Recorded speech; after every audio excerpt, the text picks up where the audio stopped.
Welcome to A Corporate Time with Tom and Dan. I'm Tom. I'm making wieners. Samantha's here. Hello. And on the line with us. Now, I will every year for the past, God, it hasn't been like 5. It's got to be over 5 years. It's over 5. 7, maybe it's more. Over 5. It used to be how I marked the year because there'd be a weekend that would come along.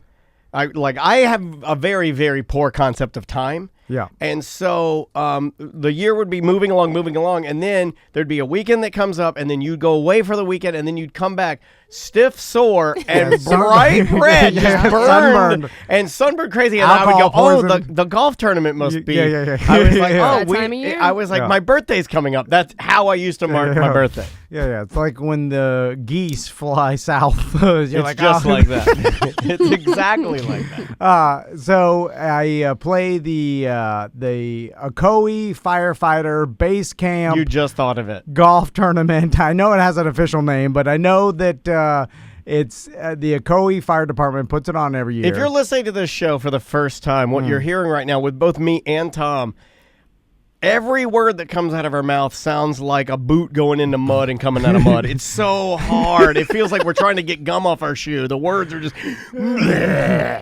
And it's all to benefit a really good local organization. See if you can remember the name of this. I know, it's Base Camp. And to talk about that, we have Firefighter Shorty on the line with us. How you doing, Shorty? I'm doing fantastic, guys. Thanks for having me on today. I would like to especially thank Mannheim of Central Florida and All Pro Dip Removal for sponsoring the golf tournament this year. They're our two main sponsors, and again, those folks have been with us for the past 14 years. We've done this charity event. Yep. Wow, man. Shorty got his professional hat on today. You need to go to All Pro. I dented know. my truck. You keep All bad, Pros. real bad. You are All Pros, All Pro customer. You have you keep them in business. Yeah, you really do, man. I don't know, but I always go there and scam my way for free, and then offer them some advertisement. I'm like, hey, remember the golf tournament? I'm involved in that. That kind of counts for me, too. I'm a good guy. Please, I'm a good guy. I can tell you this. I certainly wouldn't try to rip Corey out of any money because I'm sure he'd pound you in the ground like a spike. Yeah. He's a big man. I'd like to see that. Yes, he is. But because I'm a businessman as well, I kind of makes up for the difference in manly. No. And because he looks at me, he's like, well, you're smaller than me, but you're a bigger businesman. So that... I'm not sure I would say that. I don't think that's true. I think you're wanting a spike. Hey, stop, man. I've talked to Corey. I know how he looks at you. I do too. I do get bullied by him and his friends, but they're because that's how I every time you too. I go. You can't even tell your sons no. Of course I bully you. I'll tell you what happens every year at the golf tournament. But first, I want to talk to Cindy, who is a representative of Base Camp. We have another person on the line. Yeah. Yes, we do. Cindy, how you doing? Thank you guys for having me. I'm great. Thank you. How are you guys? Great. Cindy, now where have you been? Cindy, all these years, they make us talk to Shorty, who, I mean, no offense to we Shorty. talked to Cindy last year, I think. I would rather talk to just Cindy. Let's, trim the fat. No offense, Shorty. Let's go straight for the ladies. Let's cut right to the action. Shorty, I know he has to struggle to put his business hat on. I would rather talk to Cindy as well. So inappropriate, Shorty. So, okay, well, first off. No, that's completely appropriate. Wow, inappropriate, Cindy. So that has been used to describe me many, many times. Well done. I met Shorty years and years ago, and I always say it was like fate. I met him in the hospital, and then he said, hey, aren't we going to be doing a golf tournament for you? And I said, yeah, I think we are. But he has been a great supporter of ours. We're a local charity. We've been around for 38, going on 39 years. And I always say, people say, well, I've never heard of you. Well, part of that's kind of good that you haven't heard of us because that means you haven't had to experience the life of a childhood cancer with your children and your family.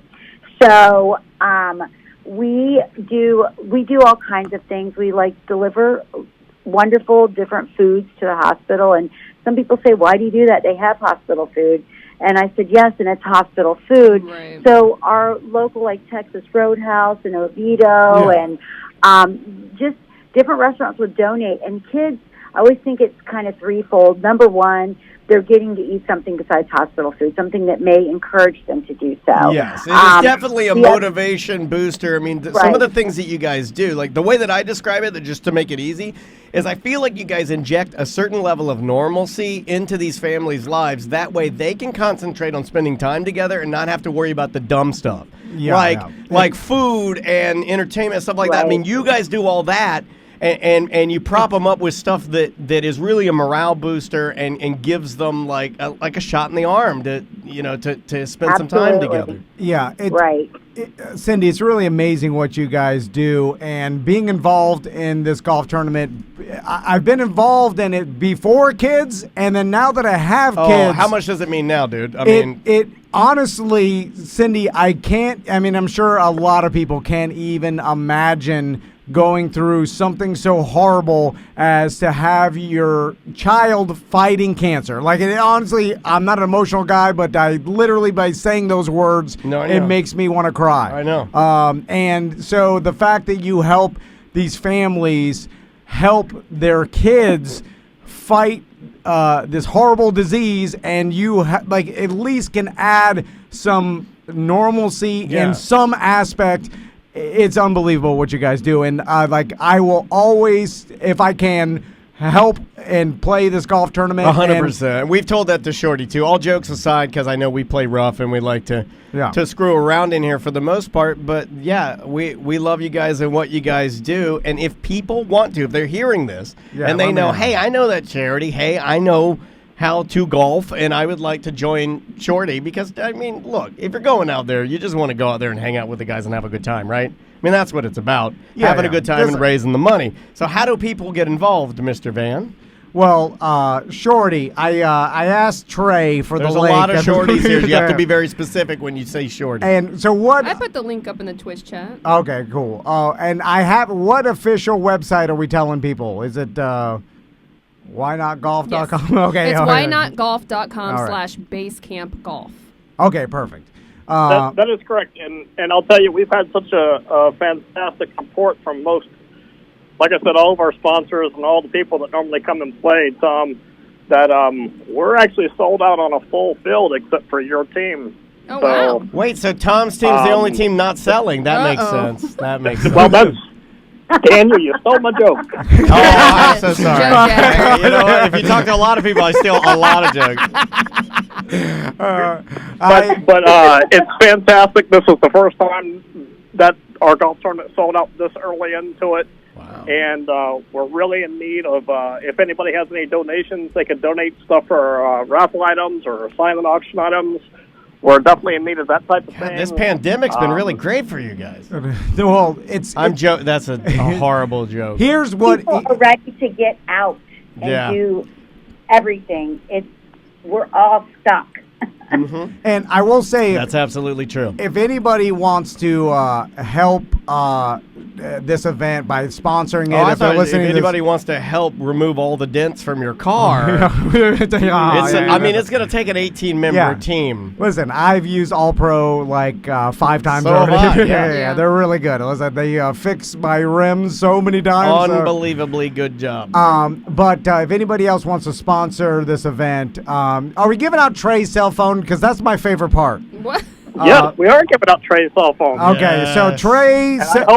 I hope everybody will text them certain pictures. No, come on. Shorty, again, inappropriate. Cindy, this is where you chime in and go, yeah, D-pics are great. No, stop. If you want to sponsor this event, or if you want to play on my team, I got 3 spots open, and I'm going to do something unprecedented this year. Because normally this whole interview is unprecedented. Normally it's like regular players, it's $100 a player, but it's already sold out. Okay. So I'm going to say, if you want to play with me this year, $200 a spot to play with old TV, businessman, mogul, Tom Van. Play with me? Come down to the golf course. I will play with you, no mask. Wow. I will tell you I got a COVID test right before. I'll just because that's all you have to do now. When I wake up in the morning, I can tell. Yeah. So anyway, I will play with you all day. It's always a good time. In fact, you know, I need an hour. 2 years in a row, Jay, that we talked to yesterday. Yeah, Jay Pinkham. He played with me, and that was when the old blood dog happened. Remember Oh, that? yeah. One in the Pinkham, two in the Stinkham. We had the blood dog follow us. Let's go back to Corey from All Pro. So every year. From Blood Dog to Corey. I'm sorry. The Tom Van Dent story. And by the way, Cindy, if anybody wants to just donate or help out Base Camp or get involved, what's the easiest way to do that? You can go to basecamp.org and you can donate through our website. You can always write a check. That information is also available online. If you're a restaurant and you want to donate, typically we do food for 40, so that's 20 children and 20 caregivers. That's always wonderful. And if you want to volunteer to help do anything else, you can go to our website and sign up. And we're doing online, virtual volunteer orientations, and we're still delivering to hospitals now. Awesome. Even through COVID, we've done that, and we're still delivering milestone parties. So it's the end of chemo. It's such a wonderful celebration. Nice. We want to deliver that cake. We want to be whatever we need to. We've done a food pantry throughout COVID, so every Friday our families can come and get fresh vegetables, meat, staples, and gift cards so that they're able to still help with feeding their families. So we are doing a whole host of things, and we're kind of adapting to whatever it is we need to do to help our families. Cindy, I got one more question for you. With COVID and everything, because this dawned on me the other day when we're looking at, obviously, we work a lot with Yellow Brick Road Foundation, and I started thinking about foundations and charities, and because everything's been all COVID, I'm wondering if charities have actually fallen to the wayside or other charities. Like maybe they took a dip in some of the donations they were able to We get. absolutely have taken a dip, and because we can't get out there and fundraise. Sure. Typically our fundraisers are events, group events, and so that's kind of not been happening. So we've really tried to put our hats on and try to write for grants, because that's, things that we're still, even though we're still delivering programs, we're not able to be in large groups of people in contact. Like for Christmas, instead of a Christmas party, we did a drive-through, and we had all the families come, and we felt like this year more than ever, we had like a more of a Secret Santa drive-through where families gave us their ages of kids, and we did 4 to 5 gifts per child, and we put them in big black trash bags and had families drive through so that at least if they were having a hard time, they still were able to provide for their families. That's awesome. Because, we just want them to be able to enjoy their holiday and not be like, this is what we're doing for you. Basically, our job is to hold their hand and do whatever they need us to do. So that's kind of how that worked. And so, I think every charity's taken a dip just because of the way we've had to adjust to what we're doing. But we're still going, and all we can do is ask people to donate, if not to us, to their favorite charity. But of course, we want it to be us. Yep. Yeah, no. But so absolutely, we are happy to get any help we can, and we're also very excited. We haven't really done a fundraiser in a while, and so the golf tournament is going to be such a great morale booster for us, because you feel like you're being active and involved, and you that's what you want. You want to feel like you're helping out, and we are so thankful to Shorty and Trey and the Ocoee Firefighters and everybody who participates, because without you, we would literally not exist. Yeah, they're wonderful dudes. They've been doing it forever, and we will continue to do it with them forever. For as long as you do it, we'll be there. I mean, we enjoy being able to get the word out, and to all jokes aside, to Shorty and Trey and Corey and the sponsors and people that do all of this stuff. So pretty darn awesome. Let me give out Trey's cell phone number. Okay, now. that's what I was the chat room. Please do. I'm going to post it on Facebook too. It's Okay. 407-925-3311. That's 407-925-3311. And if you want to play with me, just text him or call him and say you want to be on my team. Remember, $200 a player. I'm raising it. Yeah, because you're raising the money. I want to make as much for the base camp. Are as you going to possible. dress a certain way? Or are you going to do anything? Or is this I'm just gonna go the standard golf attire, Okay. and then I show up in the morning. I go No over, sunscreen though. I go over to Corey and All Pros crew. They bully me a little bit. Yeah, I yeah. take it. I like it. All right, guys. All right. Then I go to my Shane team. Kink.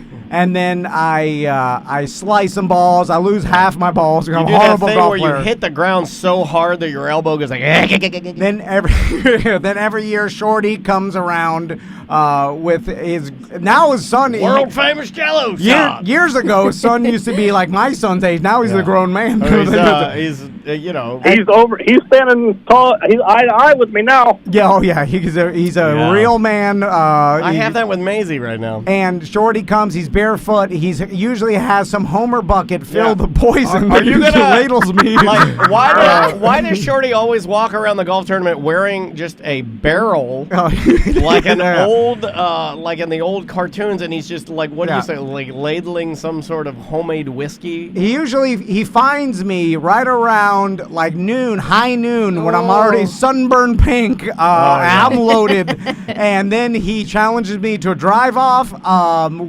I've actually won one year before because the drive off. I think that was the year he had some sort of purple poison, and he was That's called diabetes. It was real bad. That was 2 years ago. I could barely stand up. Yeah. Because I was drinking with every golfer on the course. It was a very expensive lesson for me. Yeah. So man. that was the 1 year I beat him in the drive off, but every year he goes barefoot and he Happy Gilmore's ball further than I think is possible, and then he shames me, and then we play the rest of it. Sometimes the blood dog comes and runs off. Oh, here comes blood dog. Yeah, that happened. I don't know what year that was. It's a funny story about that blood dog because a lot of people don't realize that my family comes up and donates. Okay, this is a tournaments. dog covered in blood, guys. Like, I know. Man convinced my daughter that I needed to take that dog home, so I had to listen to that for about an hour and a half. And I said, well, JC, this is just a lesson you can learn. You don't always get things you want in life.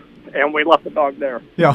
Oh my God! You drove away with a bloody dog in the rearview mirror. My God, man! So I appreciate that, Tom. God. There's always a lot. Your I'm trying to bully Shorty. Corey's bullying me. We're all just there wasted. Politics of bullying. Leaving blood dogs back. Listen, it's all for a good cause. That's all that matters. Except for blood dog. He's the only one that doesn't.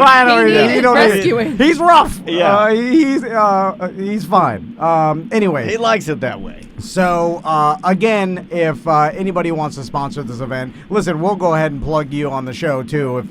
If you get any more sponsors, Shorty, just let us know. We'll give them love in the show. And, Cindy, thanks so much. It's basecamp.org, correct? Yes. Thank you so much for having us. Oh, anytime. It's always a pleasure, and we'll talk to you guys next year. All right. Thank Take you care. so much. Thank you very much, guys. Yep. See Bye. ya. Bye-bye. Bye-bye.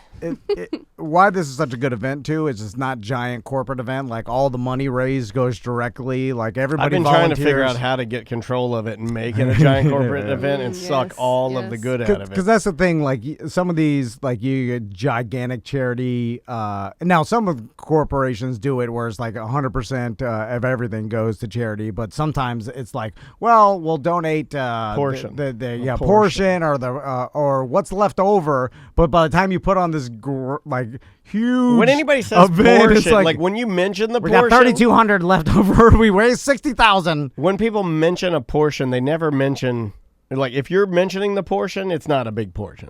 Yeah, by saying portion. Yeah, exactly. It's not like they never say it's called portion portions control. of the money will go to the charity, and then well, what's the portion? 78%. My God, 78%. How do you even put it on? We struggle. It's hard. Yeah, don't use but the we word. want it to be Yeah. Okay.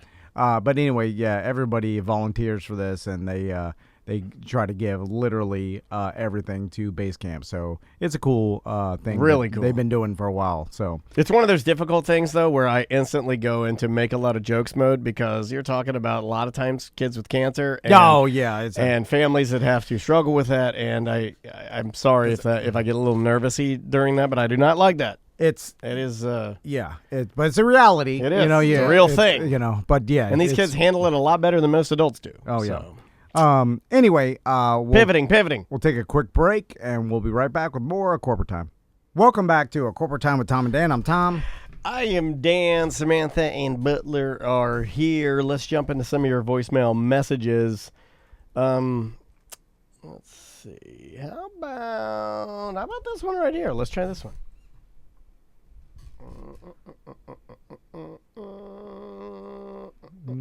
Yeah, I'm sorry. I thought it was all right. It's so many buttons.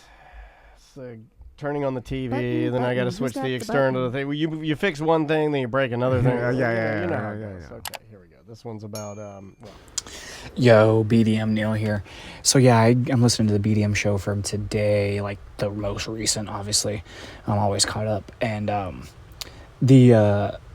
you guys talking about gaming. Yeah, I do those pausable walkthroughs like on sometime the God of War because I'm just playing like for the story. There are some people that are like, I need to go ultimate hardo, level highest, like death mode. How were you when you played video games, or like when your dad went through his Zelda phase? Where did you set the level? Were you, because I had a tendency to bounce, and I still do that now as an adult. I bounce between two ways of playing.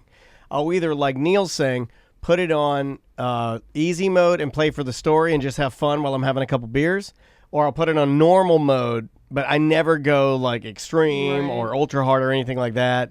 When I played video games, they didn't have modes. they didn't have who's old now, buddy? Yeah, well, I played them when I was a kid. Old now. So like in high school and whatnot, and and then when I did play a little bit of like that Call of Duty when you gave me the Xbox that time. Yeah, it was the worst thing I ever did. It was only for a week I played it. Yeah, but it was like every waking hour for a week. No. Listen, my wife got mad because I played it for an hour every day. You know, like that's not that bad. No, I know. It's anytime. She's not a fan of video games. Yeah. And then now I just don't. I never play it. No. I just can't get behind playing video games for whatever reason. It just it feels like I get more out of it. Like I feel less lazy playing a video game than I do watching a movie. Like watching a movie to me feels lazy because I'm not doing anything. I'm not even really using my brain. I'm barely paying attention because Depends what kind of movie you're watching. Blasted out of my mind. Yeah. No, I definitely listen. If you're going to, everybody needs recreation. You need to do something, turn your brain off. Without it, you drive yourself crazy. I wish I enjoyed movies, though, because I get that weird anxiety feeling. Like, when I'm watching a movie, I'm like, I should be doing something. That sucks, because there's a lot of movies that my initial reaction when they come out is like, ooh, I want to see that. And I just never do it. Let's try. Oh, man. Okay, Mike B. and now Southern Kermit are two characters from the show. Mike B., from the Ono radio show. He calls into our show a lot unannounced. Causes pain in Samantha's ass. I believe Mike B is now your mortal enemy, right? It switches back and forth. Because you now have another guy who's mad at Mike B. It's Southern Kermit has now declared war against Mike B. You know what? I think I do a better Mike B impression than he does of me. That's all. What do you think? Does Southern Kermit's impression of Mike B, is that better than Mike B's impression of Southern Kermit? And where are we doing the Twitch boxing match pay-per-view where Mike B fights Southern Kermit? I'm not kidding. I do miss the... I know you do. Quintessential radio boxing match. You got to box it out. It's the only way to solve it. There's no other way to solve your problem. Did Stern start that? Like the popularity of that. I don't know. Okay. Because he did some, like huge ones between like Baba Booey and all the... I watched Beetlejuice fight another little person yesterday. Was it a Stern thing? Yeah, and he got beat. And Beetle immediately does the move you do when you get beat, which is you run over and you hug the guy. Oh, it was so uncomfortable and awesome. Wasn't he? I think did some of the biggest ones where it was like like a lot of it. We did it when we worked on the morning show. Jason Ellis has done it. Howard Stern has done it. Ron and Ron did it. But I'm saying Howard Stern started the quintessential boxing or made it popular. It may not have been him, but I'm just going to give him credit. Yeah. Well, he at least did it the biggest. Yeah, so he there did you it on get- the yeah. grandest scale for sure. So even some other wacky '90s morning show did it. It doesn't matter because Mike B, Southern Kermit, we can do it at OLE. Are they tear that down yet? I think it's still there. it's Well, we can do it anywhere because we can't have a lot of people. So Right. all we need is a boxing ring. I'll talk to Jay. Yes. We had him on yesterday. the We'll get Mike B killed. the novelty radio boxing and the celebrity boxing and Don't all bail that. on me now, buddy. I did this for you. It's all horrible because I did this for you, and now you're gonna bail on me? because the reality is it's always a giant hype up, and then you get the characters that are it's boxing. terrible. They're not boxers. No, yeah, and they start talking ass and stuff, and then so there's all this hype, and then people are like, "Oh, who's gonna win?" And then when they get there, and then they start boxing, it dawns on everybody that these people are horrible at boxing, and they're out of shape, and they have all of 30 seconds.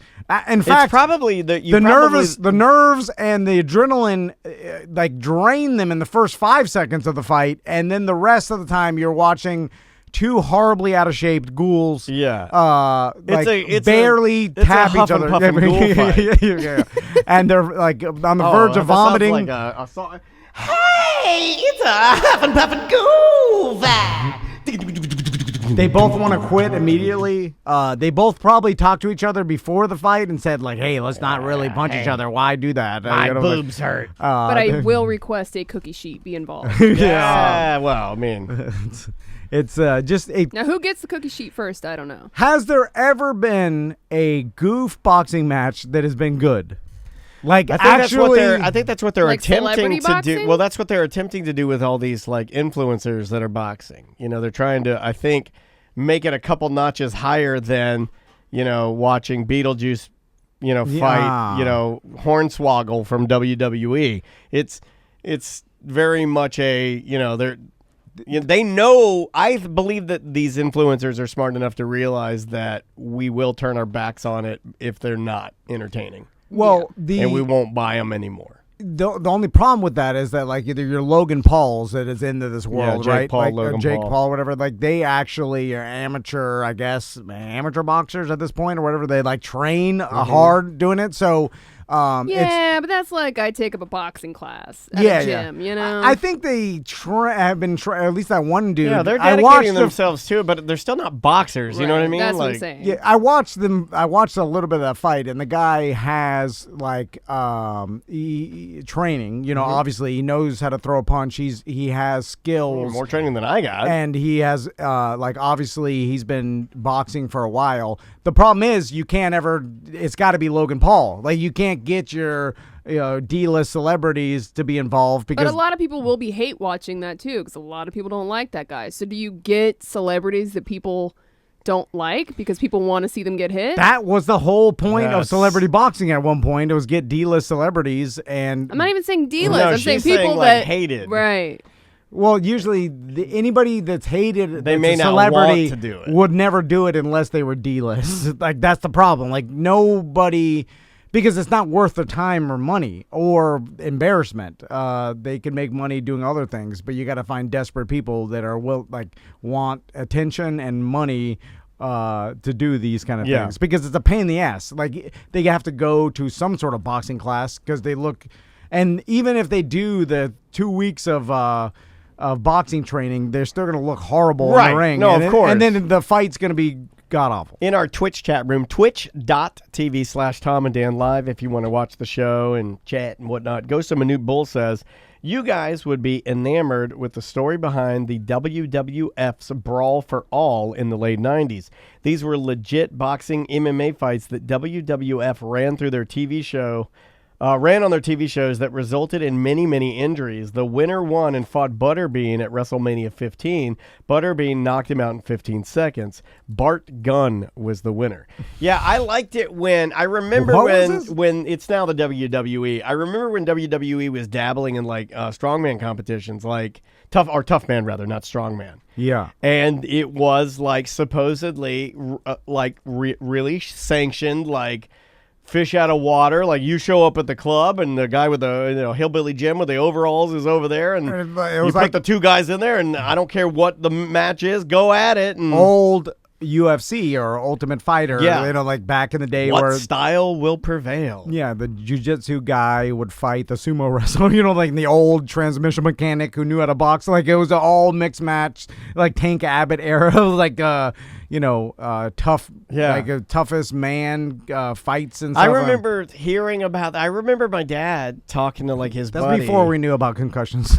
Well, it was before we knew about a lot of things. Like I remember, I wonder what I actually thought as a kid. I've never really given any thought, but I can remember sitting around the dinner table, my dad talking to my mom, and they had this friend in common. He was a huge man. He was like 6'6". His name was David Martin. He was a heavier guy too, so he's like a big guy. And they would pal around, and they would go to wrestling together. And I remember my dad talking about wanting to go to like this tough. They were going to go to a tough man competition. I wonder what I was even thinking. It was like at the Eddie Graham Sports Pavilion or like the Daytona Beach Ocean Center. Mm-hmm. Some trashy venue would run this tough. I mean, man.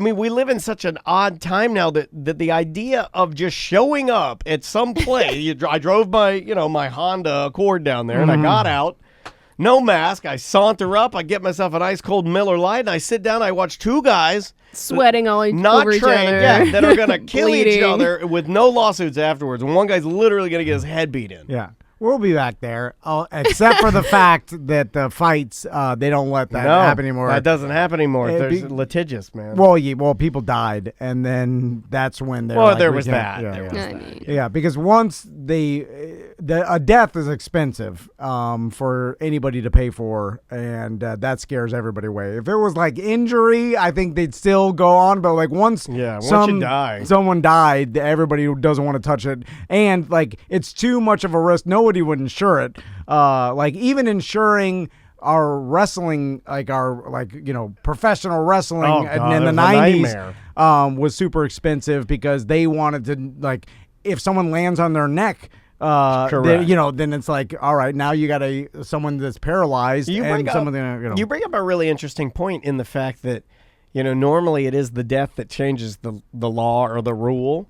And, I've always wondered, and we have a very good friend, Mellow Mike. Remember when he got cracked in the head by a hockey puck at a Solar Bears game? oh yeah, I do remember And he that. was really hurt bad, and I've always wondered why that's just like, it's cool, it's like, because I guess theoretically, if I buy a ticket for me and May and Andrea to go to these games, am I rolling the puck dice? I know what you're saying, but I'm just, I know what you're saying, and I agree with you. Is it rare? Does it scare me from going to the game? No, absolutely not. Right. It absolutely does not. I'm saying in reality, am I purchasing puck dice? Well, there have been Remember something. the whole Monster Jam thing? That was a tire. I know. They don't but play hockey with It tires. was a piece of the sprocket or something that shot out into the crowd. Yeah, but Major League Baseball dealt with this, and I Yeah. still think they are dealing with it.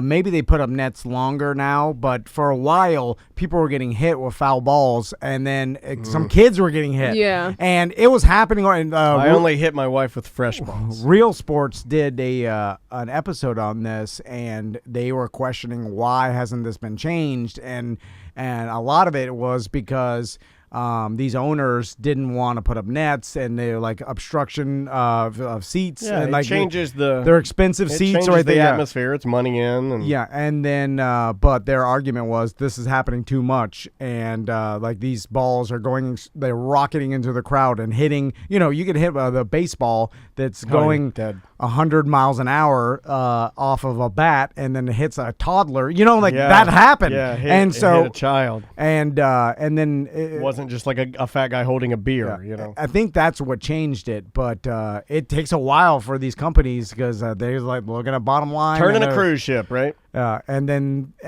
it's like it's rare, but then when it does happen, it's like you got to do something. It's it's all about the money too. It's that's people don't want to face that fact, but listen, all these companies, that's what their religion is, money. Yeah. And they have to follow the money, and that's all they do. And then they do stuff not to get sued because of money, not because it's the right thing. Anyway. Yep. Let's try this one. It'll make you uncomfortable. Hey, Tom, Dan, and Sam. Jason from Ohio. Is it just me, or is there some sexual tension between we heard Tom this one. and Sam? I just want to play it again, Oh, just okay. to make him uncomfortable. How about we did? Okay, enough Mike B. Let's try this one. Hey, gang. Jake from Tampa here, BDM. Just calling because on a recent ACT, I believe, Dan, you were correcting Tom's pronunciation of the restaurant Ruth's Chris. I believe you said it was Ruth Chris, but it's actually Ruth's Chris Steakhouse. It's the possessive, as if it's Ruth's Chris, not James Chris. It's Ruth's Chris Steakhouse. So, Tom doesn't get a win very often, and I don't think he was even actually asserting the correct name, but at least both of you were wrong in this case. Anyway, SFT. Take that, Daniel. I thought that's what I said, but I say a lot of things wrong. People just don't say anything. And then when they do, I say, you know what makes them mad is what's like a Chris? They'll be like, you said that wrong, and I'll be like, okay. And then they're like, well, what are you going to do about it? I'm like, I don't know. Nothing to do. What do you want me to do about it? So what is a Chris? It's a man or a woman. Well, it's Ruth's Chris Steakhouse. So the specific type of steakhouse is a Chris Steakhouse? Well, the origin meaning of the name is one who carries Christ. Oh, it's It's a a- He's Christian carrying steakhouse? you a Christ steak.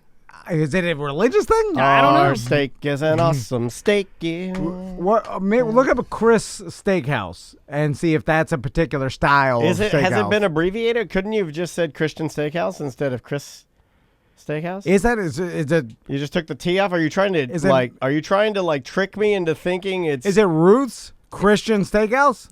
I would rather it be called Ruth's Christian Steakhouse because then I know what I'm getting.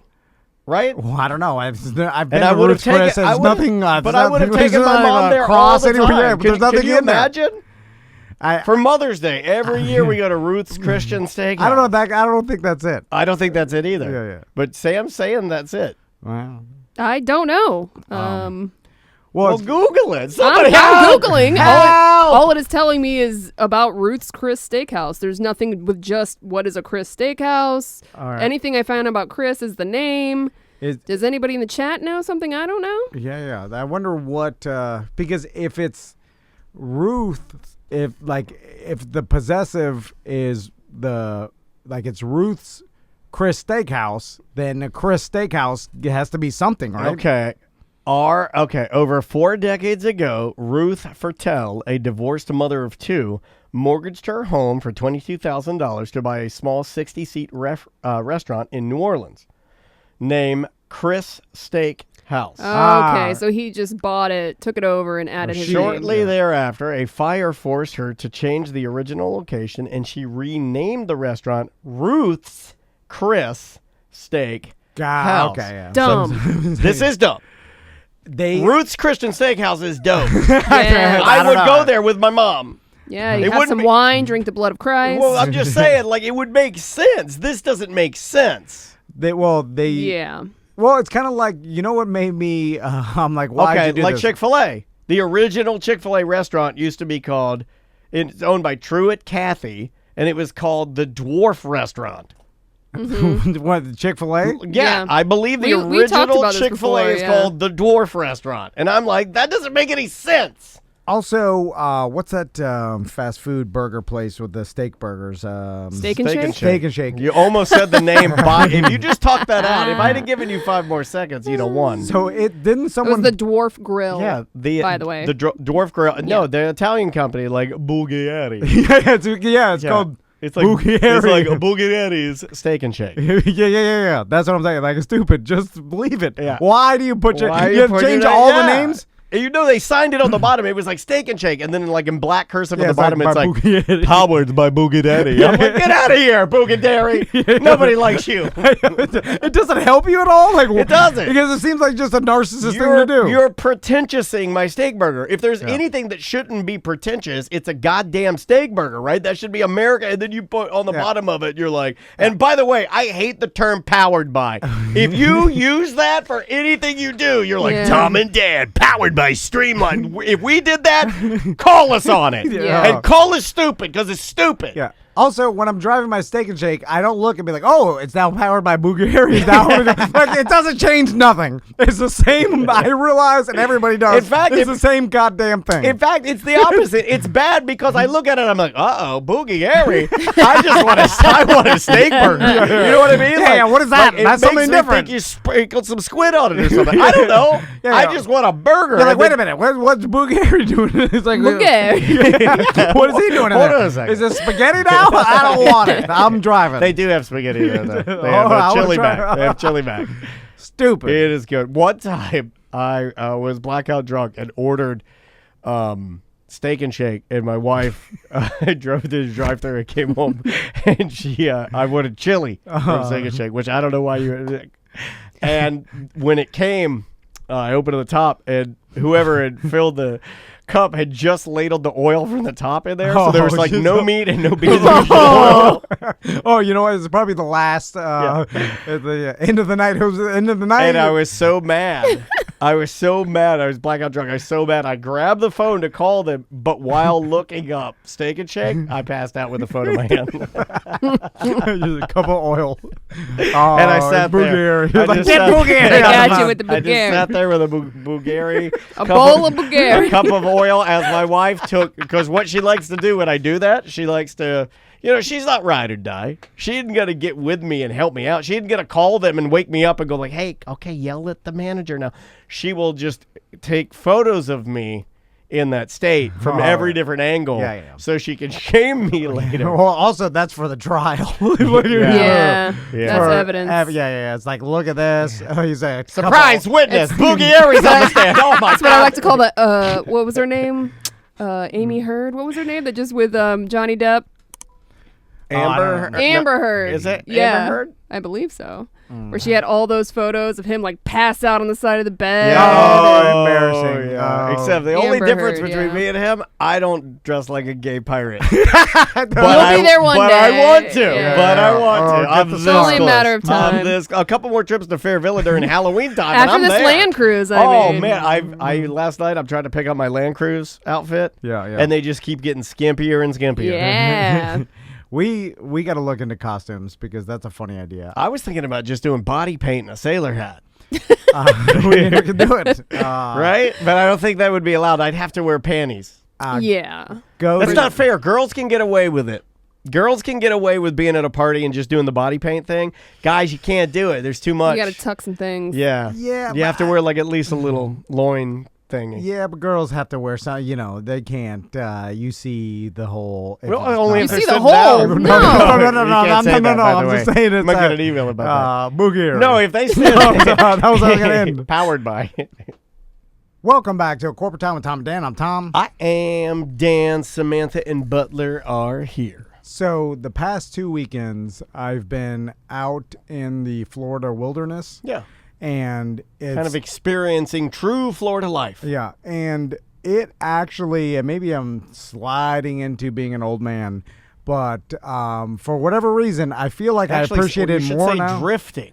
No, okay, all right. Right? That sounds cooler. It does sound cooler, drifting into becoming an old man. Yeah, sliding sounds like you're sliding on an You 18-wheeler. fell, pick it up. It's not good. Yeah. But the more I'm out in like true Florida wilderness, for whatever reason, I appreciate it way more now. I'm looking around like, this is beautiful. Well, if you've been outside recently, you've seen the weather, you've seen the sunshine, the you've seen the weather. skies, and you realize that the particular gentleman that we're going to talk to, this guy works at a place that is the destination for buying toys that you use outside, Yes. correct? Yep. On the line with us, we have Johnny from Seminole Powersports. How you doing, Johnny?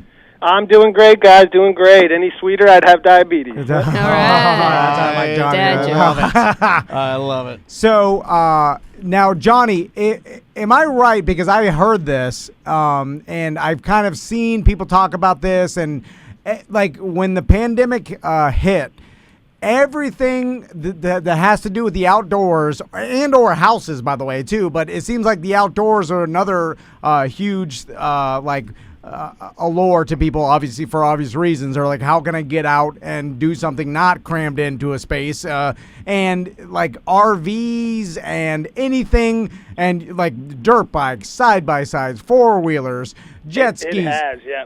It's just blown up in popularity, correct? Yes, sir. Yeah, it's absolutely turned, COVID's absolutely turned our industry upside down. I mean, we went from thinking we're putting a key in the door last year around this time to absolutely selling out of everything in record times, and it's just been a wild ride here for power sports. Everybody's getting out social distancing, out in the woods, out on the water roads. I mean, it's been a nice ride.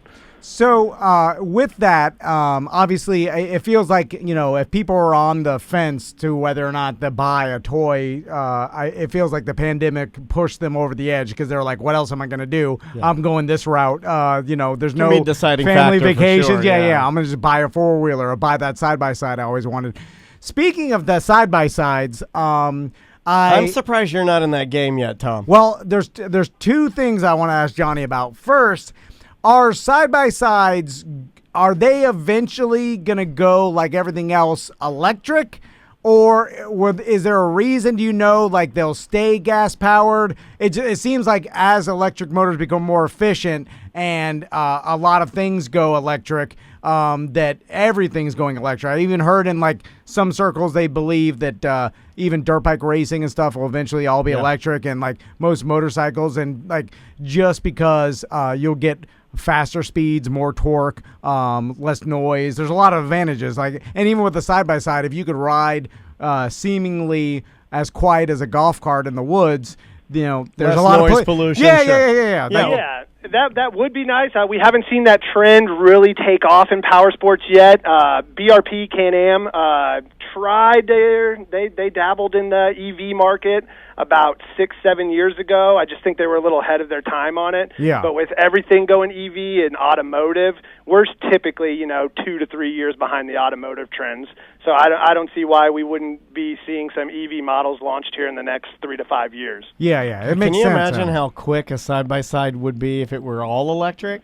Yeah, so I think Tesla played with one for a little bit. I don't know if they're going to launch it, but it was scary fast. Yep. Yeah, I was about to say, because like I'm okay the with torque, my 2017 Honda Ruckus that I bought from you guys. I'm okay just putting around on that. That's just fine for me. Now, Johnny, Tom, you were saying you're drifting into that age, right? So they say with age comes a cage. So you might need to get one of these side-by-sides here soon. Listen, Johnny, I want you to get one because I'll get to ride in it. I can still ride a dirt bike with the best of them.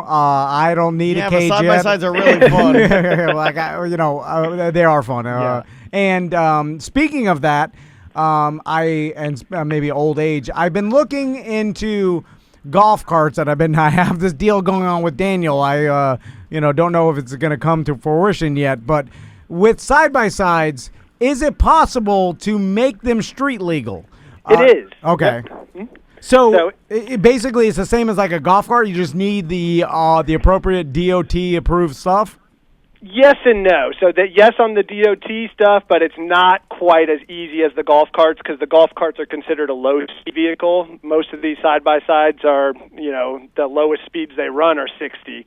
So or 60 is the max they can go on some of these. So your low-speed vehicles are maxed at 35, like on the golf carts. I don't see it being as easy on the side-by-sides. They're having to get them street legal and tag them just like a car. I know some of the golf carts are doing that, but it's a little bit more difficult on the stuff we sell here. It would be cool, though, with a side-by-side. That's what you need. Because I'm thinking best of both worlds, because you can go, it's kind of like an enduro. You can go on the street. It's got better safety than a golf cart, man. So like, I'm thinking I could ride up to the Ocala National Forest or whatever, and then just go off-road and then ride back. Take your suit off, put it back in your briefcase. Rip around the trees. Yeah, and then change out of your camo back into your suit and then go to a business meeting. Yeah. You could, go hunting on your lunch break and then go back to work. That would be great. Johnny, what's the, speaking of side-by-sides at Seminole, what's the fastest factory side-by-side that you guys sell, and what does that mean, horsepower-wise, and speed? Because there's some, utility side-by-sides, and I think we've all seen the the one with the basically the those tailgate. are the ones I like because you can haul bodies with it. it's basically got like the truck I like that. Yeah. tailgate with the That's bed. the one I drive around. I got a salt lick on there for some of the deer that come up. I'm That's riding. it, ranching. exactly. Yeah, that's cool, dude. But then you got the ones that look like dune buggies or something. No, that, the ones that have the legs that it looks like their legs are spider legs that shoot out the sides, and then they have a tiny little tire on the end of it, where it looks like that thing's gonna jump up in the air. they Baja race those. And they can, yeah. That's a Can-Am X3, so they come out of the box with 195 horsepower, which, you know, when side-by-sides first came out, the Yamaha Rhino was pushing like 46 horsepower. No, so they've come a long with way. no since then. tune or anything whatsoever. Is almost 200 horsepower right out of That's right out of the box, and you could tune them very easily for less than $1,000 and push them up to close to 300. Like, I don't know what that equates to like a car, but just to put it in perspective, my old GTI that was wicked fast, the little one, that only had 205 horsepower, just to let you know. Lot heavier. Johnny, I've been out of the game, or at least the knows. power He can sports hear it. game for He a can hear while. But back when I used to ride dirt bikes when I was in high school, Tom was a grand champion in '82. I'm curious about the apparel industry with like motocross. Is Fox still considered like the real question? Like back when I was in high school, Fox sucks, old man. no, but like Fox Racing and the Fox brand was the number one motocross. They still are. Fox is still a real big player in the game. There's been some new guys that have rised up, but they're all side. Like they're coming from Fox, like a company that came from Fox, a company that came from Fly, you know. So they're just like separate companies coming off of the same, you know, main guys. Your Fox, 100%, all those guys. Gotcha. Yeah, I forgot that 100%. Was this just an excuse for you to throw a term out? Because you busted yourself yesterday in doing this. You said that when you get in front of a professional, you have to throw some terms out to establish your knowledge. So you threw the term Fox out. No, I noticed you everyone knows scrambled Fox. to say, "Oh, and I forgot about 100%." And then he's like, "Oh yeah. Did I just witness this in the come what?" on. Okay, No. And my last question for you, because Johnny, he's got to get back to work. So. is I've been, I go on Seminole Power Sports and start just looking to see. Could we save time if Johnny just said, "I'm impressed with you, Tom"? What if he just said, "You're my friend"? I used to want to work at a power sport. That was my dream. Yeah, but this actually. guy sounds like he Hey, likes this is the fun. best kept secret, guys. Don't be putting that on the radio. No, It's the best kept secret. He sounds like he likes fun, though. Yeah, I know. That's what I thought I was gonna do for a living. Like I was like, I like all things power sports. I'm gonna eventually. Well, in my job, fantasy, I was gonna own a power sports store. But now I realize with my business acumen and everything, there's that impossible.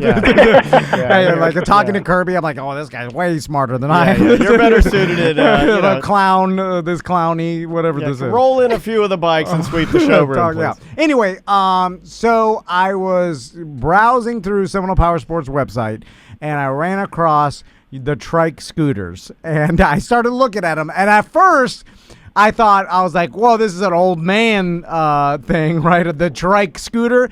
But then I started looking at it, and I was like, "Man, this would be pretty freaking awesome." You want a Boss Hoss, don't you? No, I think he wants a Boss Hoss Trike. Yes. And then I hope you get morbidly obese.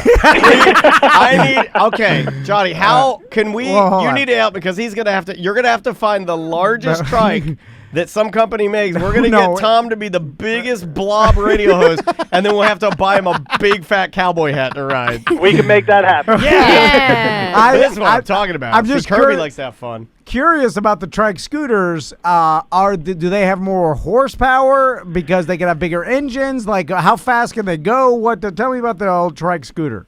Well, not necessarily the big horsepower on them, because our main buyers on those aren't trying to go as fast as you and I would want to go on one something like that. So you guys but we've got customers that are traveling across the country on these. They're just transcontinental motorcycles now, so you could put trailer hitches on them, trailer. Cool. That's what I want. I want to take my sons. We gotta go ride Dad's Trike. And I'm gonna put a trailer on my Trike scooter. Nothing says cool like a truck and trailer and your Trike around with your sons. I don't want to ride from. Wait, you're gonna trailer queen your Trike? What? You're going to trailer queen your trike to Alaska, and then once you get there, park in the snow, pull it out, drive it around in a circle, take a couple photos, put it back on the trailer, and drive home? This is when my sons get old enough where they are going to have a trike. So you're on your deathbed. No. They'll be like 16 right when they get the driver's Johnny, license. we're going to let you get back to work now because we're wasting your time. I apologize. Hey guys, if you really want to try it, we've got a demo days going on the next 3 days here at Seminole Power Sports. You can come down and take them for a ride. They call me Little Demo Danny. Yes. Can I ride a trike scooter? That's all we're test riding is the trike scooter. All right. Oh my God! If you could see Tom's erection right now. My God, man. Well, Johnny, thanks for talking to us again. Seminole Power Sports right there in Reinhardt, and also Seminole Power Sports North in Eustis. They got Suzuki up there. Go talk to them. Just walk into the showroom, and they'll help you out with anything. Indeed. So. Hey, have a great rest of your day, man. Thanks for the time. All right, guys, take care. See you, Johnny. You'll never be as fun as that guy. That guy's funny. Dad joke crazy. Yeah, but he's fun. Tom Yeah. doesn't like fun. Well, guy he works started in a off with fun industry. Yeah, but he started off with And a he knows good, it, too. a quality diabetes sweet joke, and you're like, I'm too grumpy for this. Can't even laugh. Well, This guy is he's like an audio side-by-side. I want to ride with that guy. Because imagine going to work and you're walking around and there's just all dirt bikes and side-by-sides around. I'd And be there's like, excited. like you're talking to people. You that go on like your the lunch same- break. You take a little. Yeah, you ride around. That's why I always Yeah. thought I always wanted to work I'd at come here. everything but God. water in the Altamont Mall. We don't got one cool toy here. I got to listen to Butler's Star Wars stories. yeah. I come here. There's nothing fun. Butler's always got some sort of calamity that's happened. Yeah, oh yeah. I was outside last night, and there's 100 different coyotes. Okay, all right. You know why? Because he's not busy with anything else, so he has time to look around. Yeah. I'd have no idea what's outside my house. You know Seriously. what? I don't either. We don't You're got right. kids that you know how much kids are goddamn Yes, that's soul sucking why I kids. don't want them. Like they need the homework All the and the attention. food Yeah. and the things. I and- asked Andrea about coyotes. She said, "Yeah, you've seen coyotes over 1,000 times. You just have never had time to appreciate them." Oh God, I could bitch about this because Crystal never listened. The new thing is, you remember how Don't. Crystal was bitching about me just giving cheese and Cheez-Its and cheese Yes, sandwiches the out. snack pack. Oh, I brought that up. So yeah. So this morning, Maisie's been trading her lunch. She got in trouble yesterday. She traded her lunch. I said, "What'd you have for lunch?" She said, 4 bags of goldfish. That's what she had.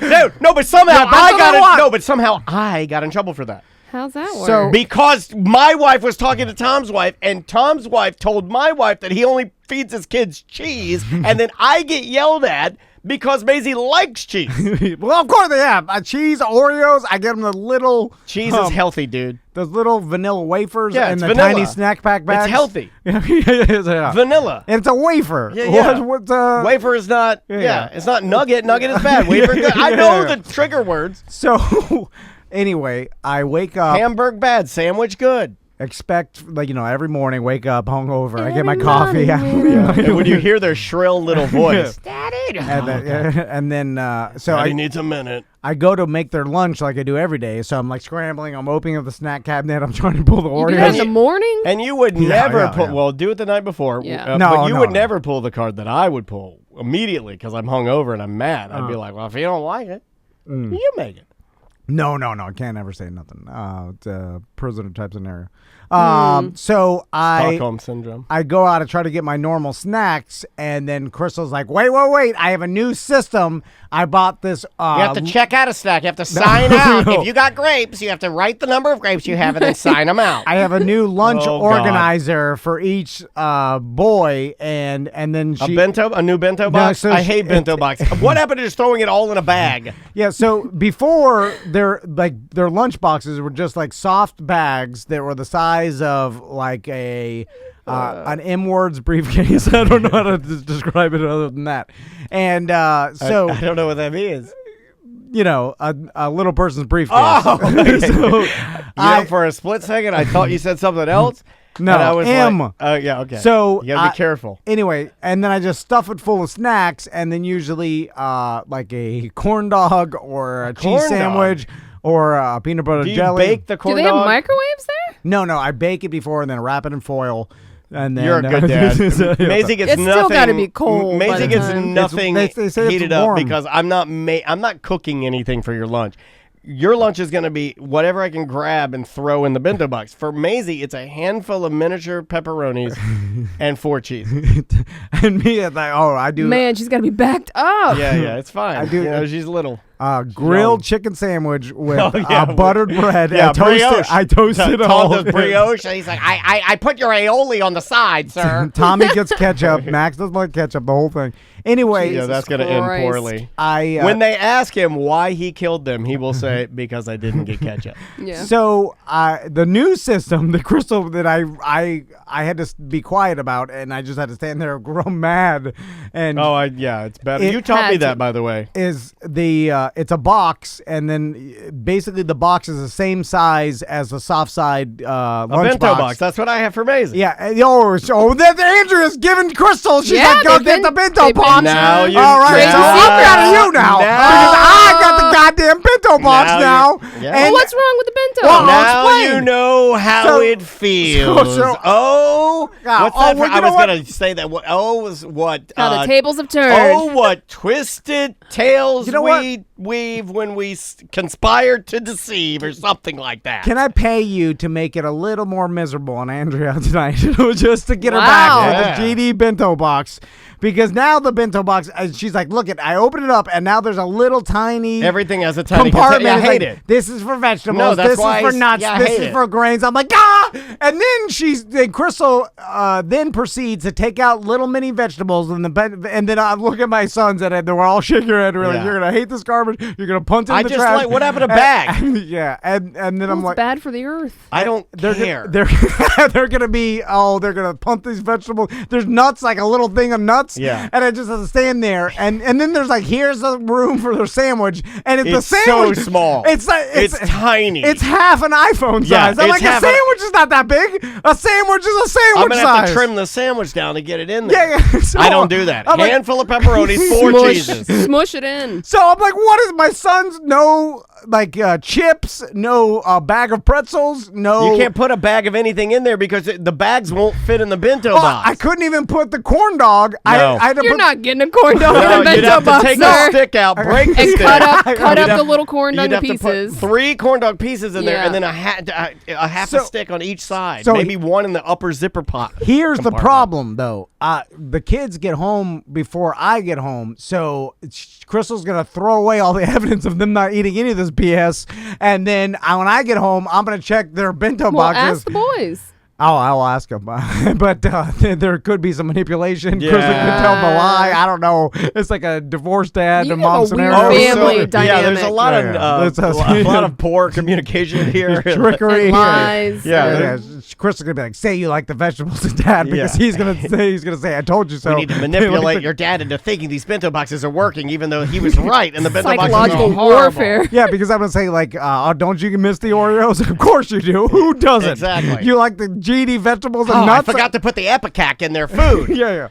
You're gonna open the bento box and you're gonna see a bunch of garbage, and you're gonna be disappointed. Man, I've been in bento box since day one. Oh, well, that's the problem. You know, the problem is you probably talked to my wife. I didn't know. Crystal did. That's what I mean. Yeah. She probably talked to my wife, and my wife convinced her to use some sort of stupid coupon on Pottery Barn. That's where those dumb things come from. Yeah. It's a soft side cooler with a zipper, and you unzip the square, and when you flip up the top, inside of it is a plastic bento box. It's the same thing. And Andrea gets these coupons. It's really well made. It's a nice lunchbox, but they're really expensive. But then Andrea gets this coupon from her mom's group where you save 35% off, and it's monogrammed. Oh yeah, I don't care. Crystal didn't use a coupon. She bought that. Well, she blowing money crazy. She went with the intention of using the coupon. Yeah, but she's not organized enough. And then the stupid. I guarantee you, my sons, they're probably wait till you have up. to clean that thing. Wait till you get pudding all in it. Yeah, just wait. Just wait till you have to clean that thing.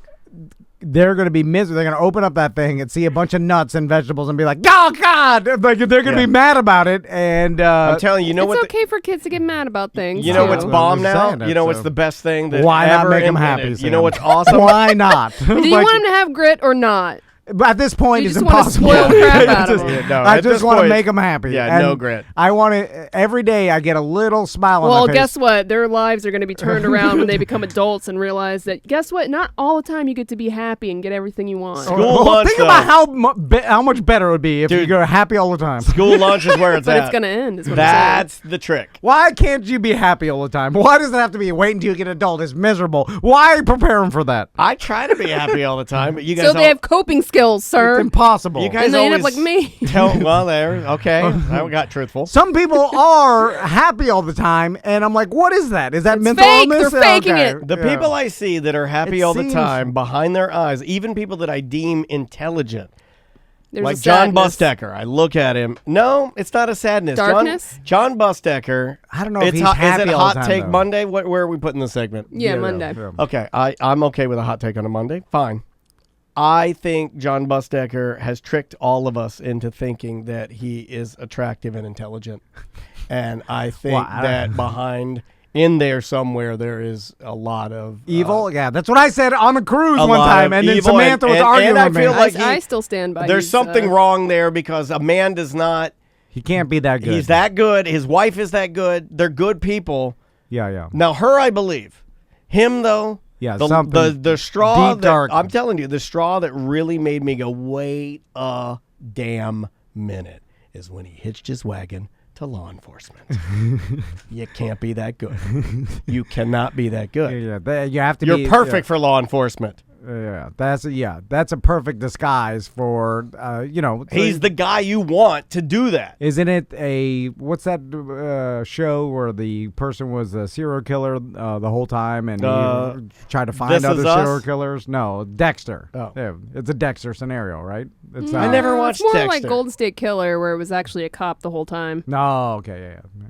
I never watched Dexter either, but I don't know what it's about. I remember everybody got mad at the ending of Dexter Yeah. because from what I could grasp, this should be a new segment on the show called Things We Didn't Do, but What We Heard. Right. Okay, I'm going to give you that. It's a new bit. I'm testing Things this I out. heard. Things I heard. So in this movie or this show, Dexter, see, I don't even know it's a show. It's a show, right? Yeah, it Yeah, is. yeah. So Dexter is a serial killer who kills serial killers. Yes. Genius. Mm-hmm. And the ending of this movie is that this particular Dexter serial killer has done his job, his life's work. He's killed all the serial killers he's cared You to want to kill. say the ending? Yeah, I'm going to say the It's ending. been out for years. No, this is what I've heard. This If is, you don't again, want to know, if you don't want to know don't listen to this part. the wrong ending to, because this may or may not, this is yeah, it only could what I've heard. Yeah, it could not be true. So he's come to a point in his life where he is, I think he teamed up with his sister at one point, and he has killed as many serial killers as he's needed to kill, and he decides that he is going to go and be a longshoreman on a boat, and he goes and he starts working a crab boat, like he works on the Cornelia Marie Okay. or the Time Bandit, Yeah. and that's the end of the show. There you go. Just went to a crab That's boat? it. Just went to a crab boat, and Oh. Dexter went to work on a crab boat into the show. I thought you were going to say he killed himself. No. Which was the ultimate, he killed the ultimate serial killer, which was being himself. And Now I know I got that wrong, but Ah. this is just what I garnered from people talking around the office and whatever else. just went to a crab boat to do Yeah, paint and he's bills. like, you know what? I got to stop killing people and killing these people that are killing people. You know what? I like that show. Let's crab it up. Bye-bye. It is another corporate time with Tom and Dan. I am Dan. I'm Tom. Samantha, our producer's here. Hey there, Sam. Hey. Butler is in the other room. It's a beautiful day. The weather's phenomenal. We're live on Twitch, twitch.tv/Tom and Dan Live. And those replays go up every afternoon right around 5 p.m. So you can kind of come in for a landing at your house and you can watch that. I prefer to have most people put it on during dinner. So, tell me if you guys... No, I don't think anybody should do that. Yeah, but, sometimes we anyway, get into some messy things. try it. Just try it. Tell me, where do you listen to your Tom and Dan? So, Rip the knob off. it's not... it's not common that you sit back and you're like, wow, what a time to be alive. I can't believe we are here and this has changed and we are progressive enough to understand and that kind of thing. Like, I feel like there's very little I mean, maybe in certain generations they've gone through certain changes. They're like, "Oh, this is amazing. I can't believe it's finally changed or whatever." But I think like that every time I'm in True Leave and I'm sitting in the waiting room. Like yesterday, I went to Longwood location at True Leave to pick up my CBN pills. Oh, man. And my sativa 10 milligram Finally, you True can Leave sleep. pills. And I'm sitting there, and every time I'm there, I'm like, I can't believe this is real. And we are now at the place where I'm sitting in a beautiful waiting room waiting to go pick up my order of medical grade THC, and I can buy as much as I want in different forms, and it's easy, and I can just walk out. This is the future. You know what it does? It feels a lot like when I went off to college and realized that I could use every amount of money I have in my savings account on Hungry Howie's. Oh yeah. It's very similar to. You're like, this is my money. I can buy whatever I want. I'm an I can adult. do anything I want, but it's nothing like that. So on the line with us, our True Leave representative, Skylar. How you doing, Skylar? I'm doing good. How are you all? Good. Yeah, we're hanging in there. Skylar, I don't know if you heard me, but I'm still like, even though it's been a while now. Like, when did they pass? Was it been 2 years already? I think I've had my recommendation. I want to say I'm going on 4 years now. How long? I don't know what time it is. So. How long has it been, Skylar? So our first store opened 4 years ago. So it'll be 5 years this April, I want to say. Wow. That's why I tell everybody I'm a pioneer. What? Yep. Exactly. I said 2 years. I was 3 years. Well, COVID stole one of those, right? yeah, but totally. Yeah. It doesn't seem like 5 years ago, No. but it's just. I know Skylar, there are enough True Leave locations for the website to get confused on where I normally go, and that's a good sign. You know what I mean? Like, there's a lot. If you have that drop-down menu pop down, I don't know where you could be that you can't find a True Leave.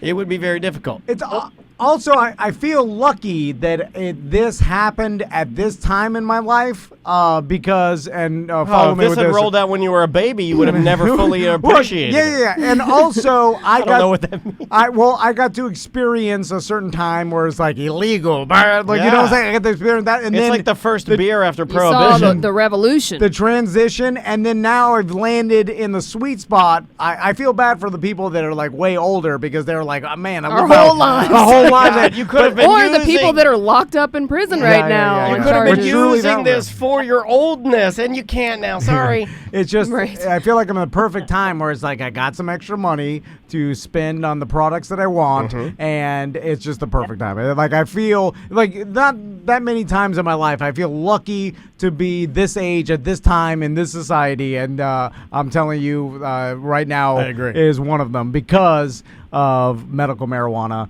And, God, I wish I made you this happy. Anyway, so Skylar, let's talk a couple different things. First, the virtual consultations that we love so much. What's the news on those? Yeah, so we have a lot of patients that come in that are new, right? So that have never used cannabis ever before, or they used it in the 60s or the 70s or the 80s or whenever, but they don't know how medical cannabis works, right? There are so many different products. You don't know if you should be using an indica or a sativa or how that should work. So what we do is we have free 30-minute virtual consultations that you can speak to people in our store about different products that we sell. So it's essentially just you hop on your phone, hop on your computer, you can talk to someone in the store, you can schedule a time that works best for you, and it's just like you talk to somebody about the products that you have. So you don't have to take up time in the store. When you place an order online, you already know what you're looking for. You can ask about what flower is in stock. You can ask, if you need something for sleep, but you don't know what you should use, they can give you a recommendation on that. Nice. So it's really cool because there are so many people who are really honestly trying cannabis for the first time ever. I mean, we have patients who are on hundreds of pills a day and now are transferring over to medical cannabis, which is incredible, but they don't know where to start. And where this is so new for a lot of people and it works differently for everybody's body type, it's good to kind of talk to someone who knows about cannabis that can give you some sort of consultations about what you're about to buy. Agreed. Yes. This is a true fact. There's been multiple clients of ours that own businesses, I'm not going to call them out, that have you snitching. got their medical card and they called me for They advice. did, which never got Tom. Steve from Just go to trueleaf.com and talk to a professional. I think Samantha heard me Yes, yesterday. I did. was, It was embarrassing. The It was, whole it was diatribe. Steve from Porky's, wasn't it? No, it wasn't. I knew it. Listen, knew I'm it. not a professional, but I'm telling them all about the different True Leaf products. Yeah. I'm telling them about the CBN. Skylar, you should have heard this embarrassing rant. He went on this embarrassing rant. He was sealing the deal on selling this guy some CBN pills. I mean, had he had him in his hand, he So would have good. literally been delivering it and getting a signature and let me see your ID. But I probably should have just told them to talk to a professional at True Leaf for Yeah. free, and then they we know. try to get you to tell everybody that. See, I get It's great. fun. You get excited, right? You get a little excited. I mean, truthfully, the CBN has been a deal, kind of a deal changer for Tom, because I know that you have had a lot of problems with your thoughts racing and not getting a good night's sleep and always being woken up in the middle of the night. Yeah, and we actually just launched. Do you all? I know not everyone loves edibles, but we just launched a CBN THC ratio gummy. Yep, bought one yesterday, Skylar. Of course you did. Oh, my God. One of your fine Bud employees at True Leaf. Yeah, Tom likes to call them his besties. Yeah, they saw that I was buying a lot of Oh, you gotta capsules. stock It was up. just an embarrassing amount. And then she suggested, she's like, "Hey, I've seen you like the CBN. We got these new CBN gummies with a little bit higher THC amount." All right, oil. And I bought the CBN THC. I'll have to try those. I believe they're 5 milligrams, correct? So I think that they're 10 milligrams each, 100 milligrams in a container, which is 10 each, because Okay. there's 10 of them. And it's 5-to-1 THC to CBN. Gotcha. That's So why the professionals should be doing Right. it, because it's 5. It's not 5s. It's 5-to-1. Oh, okay. I knew there's a 5 in There's there. a 5 in there, but it's 5-to-1 THC There to is. CBN ratio. Correct. It's 10 milligrams though Yeah. in a 100 milligram bottle. So, if you have any questions, you can call Tom Van. I will pace in the Yes, lobby they are 10 milligrams. and tell you about them. Sam just confirmed for the website. Thank you, 10 Sam. milligram THC, 2 milligram CBN. Okay, but yeah, those are great. If you want to try them, I know you and I have both been liking those because we are not good sleepers. Yes, yeah. They do work well. I call those the small business pills. And Skylar, are there any, let's talk about new patient discounts, because that's another thing that a lot of people don't know about that you guys offer, and some product sales and stuff like that. Yeah, so obviously when we open new stores, we always have sales going on, and we will be opening new stores soon. I can't tell you the day, but it is I will say within the next 2 weeks, so I'm not too specific. We're currently at 74, which is crazy to me that we have 74 dispensaries in the state of Florida. Yeah. But new products or new patient sales or discounts that we have, we always do 30% off for our veterans. Nice. We also have happy hours sometimes, so be on the lookout for those. We have one today from 3 to 8 p.m. We do 25% off. Oh. Yeah, and Wow. it's not stackable, so you can't stack it with your True Points or anything like that. But that is a really good time to go in. You can go after work. You can get your products that you need, and we usually do those at least once a week. So just if you follow us on social media, you can see when we're doing those deals. First-time patient discount, 25% off. You also will get 75 off of 150 or more, and you get that discount once a year. So whenever you renew your cannabis card, like through the state, you get that $75 off. Yeah. It's more important than my wife's birthday. Once a year, you get that. Yeah. And Yeah. And so and True Leaf does such a great job with offering discounts and their sales. There's stuff usually, I say it like follow this. them on social media. I don't want to get in That's trouble with Skylar, but there's usually something going on. Yeah. Yes, correct. And Yeah, we usually have always it's 15% off your first order. I'm sorry, and then but we do the 25 usually once a week, which is during the happy hour between 3 p.m. and 8 p.m. And that really gives people the time after work to go in and still utilize the discount that we offer. And we also do birthday discounts. I don't know if I've said this before. I did not know that. Yeah, so during your birthday month, so your whole month, you don't just have to go on your birthday, you get 25% off. Oh, Tom, you can do that right now. You got a couple days left. Well, you know what? I did get 20. Yeah, you better hurry up. Hold on. Yep. I got 25% off, but I thought it was because I was Tom Van. No. And now this is my birthday. Oh, you're a big dumb birthday man. Oh. I did. I go, yes, I'm being treated Like a better rock than everybody star. else. Because I have a bad one to say, too. I'll pal around with you. I We didn't can know play it this just game. because it was February of my birthday and they noticed that. I was in True Leaf, thought it was a camo Tom and Dan hat, told the guy thanks for listening to the show. It was a camo Just a True Leaf True hat. hat, yeah. It was Wow, a camo guys, True Leaf hat. you He are had embarrassing no me. idea who I was. He was like, there's this little person talking to me. No, he'd never listened a day in his life. Yes. See, Yeah, that's fine. there was an employee at True Leaf that I know that's a BDM, Yeah. and then he's like, "Hey, Tom," and then I got the 20% off, and I was like, "Thank you." I did the salute. You saluted Oh, that's stolen valor now. I did the little. Oh, no, not. Anyway, he probably was like, "Why did you do that?" Of course he was. Because I thought I was like 25%. It was my birthday. All right. Well, Skylar, always a pleasure talking to you. Good luck with everything. Tell everybody there, your Thank you. team, that we said hello, and we'll just keep. I mean, we don't really have to do much, but say, hey, this is awesome, and then Yeah. people just flock to the stores. And I want to remind everybody, if you make a True Leave order, you purchase anything at True Leave, submit the form. It's on the front of tomandan.com. Yeah. It's on the front of the BDM page.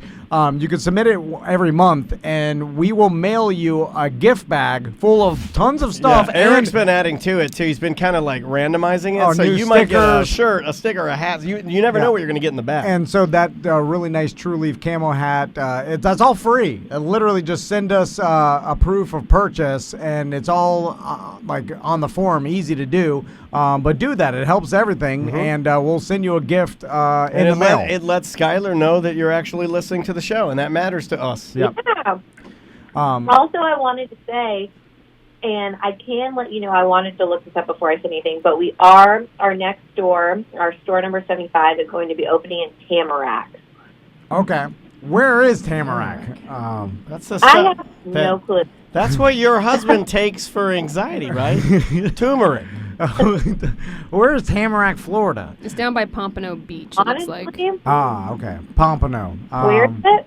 It's close to like Pompano Beach and Coral Springs, down south. Got it. Here's the thing. Yeah. There's a True Leave everywhere because when I went on Yeah. vacation after Christmas, and then I was mad because I was like, "Oh God, I forgot my capsules!" And then I literally next to the hotel, there's a True Leave. I'm like, "Yes." What are the odds? Oh, you left you let your family stay at the hotel. You just stayed at the True Leaf. Yeah. It just I venture to guess there's a True Leave pretty close to anywhere in Florida that you're at this point. Yeah. Yeah. You better True Leave it. That's it.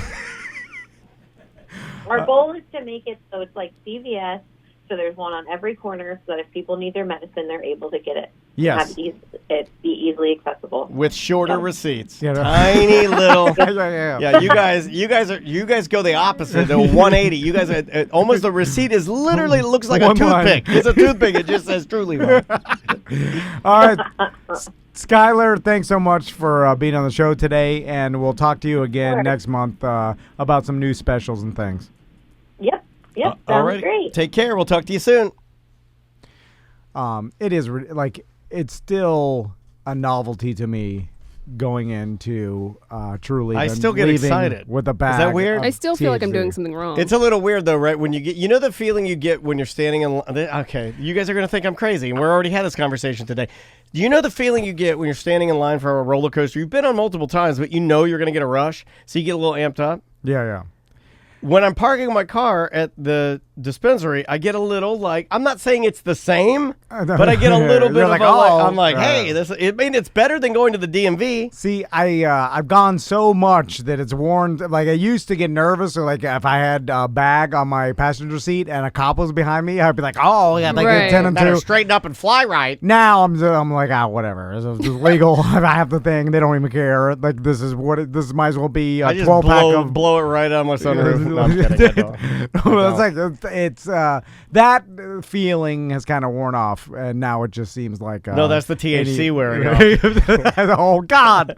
Anyway, we'll take a quick break, and we'll be right back with more. I'm not going to let you do it this time. I'm going to continue the show. Okay, fine. Let's go. Yeah, you want to do this? You want to do this now? You want to do it like this? I almost slapped I the leg. always knew we were going to do this, but I didn't know we were going to do it like this, man. What do you want to talk about? I don't know. I'm just doing this literally despite you. Then we'll just sit here in silence. Fine. I can do that. A lot tougher than you are. I'll sit here all day. Casey thinks we're really crazy.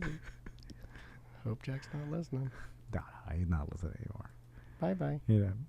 But that's not it. Yeah, that's word. Back again. Guess who's back? Let's talk about mask. Who likes it? I don't. No, I got voicemails ready to go. Okay. I was All just right. taking some time to find those.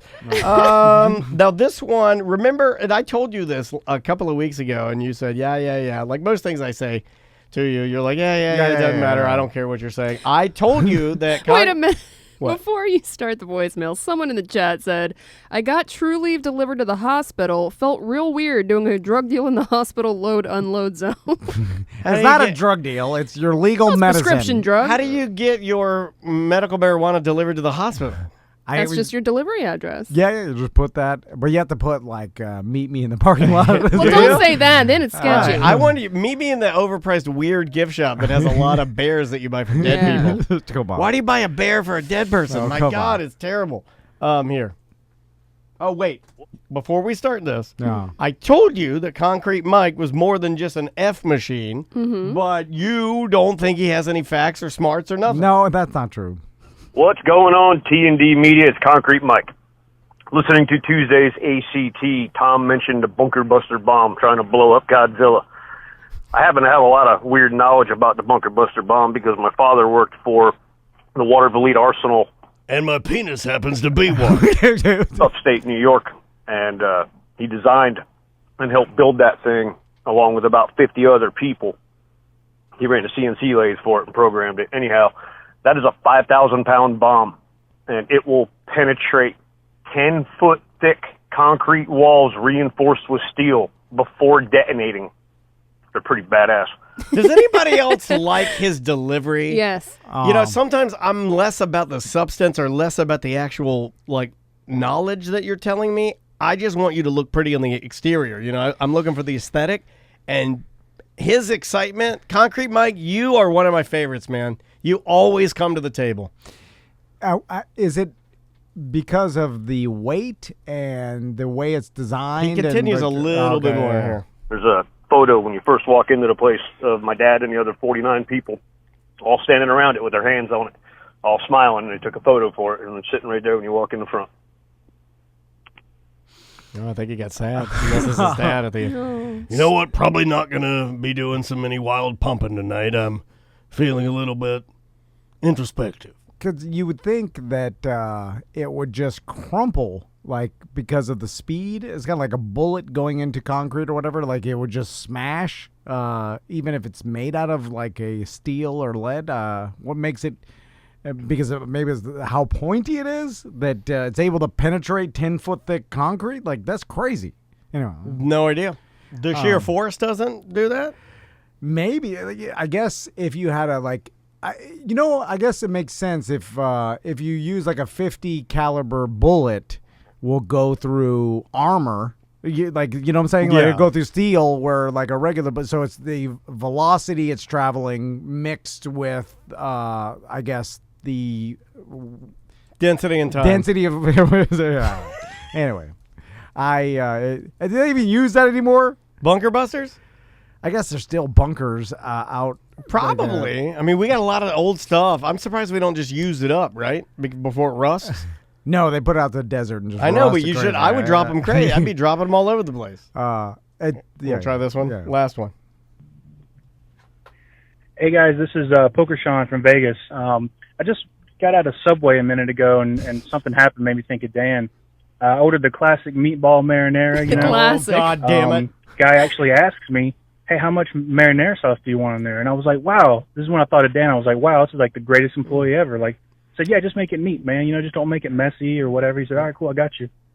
So, you know, I don't know how many meatballs come on a meatball sub, but 6. let's just say there's 10 total. When he slid the Making it sandwich extra. over, he must have had like 7 on one side of the bread and maybe 2 on the other side.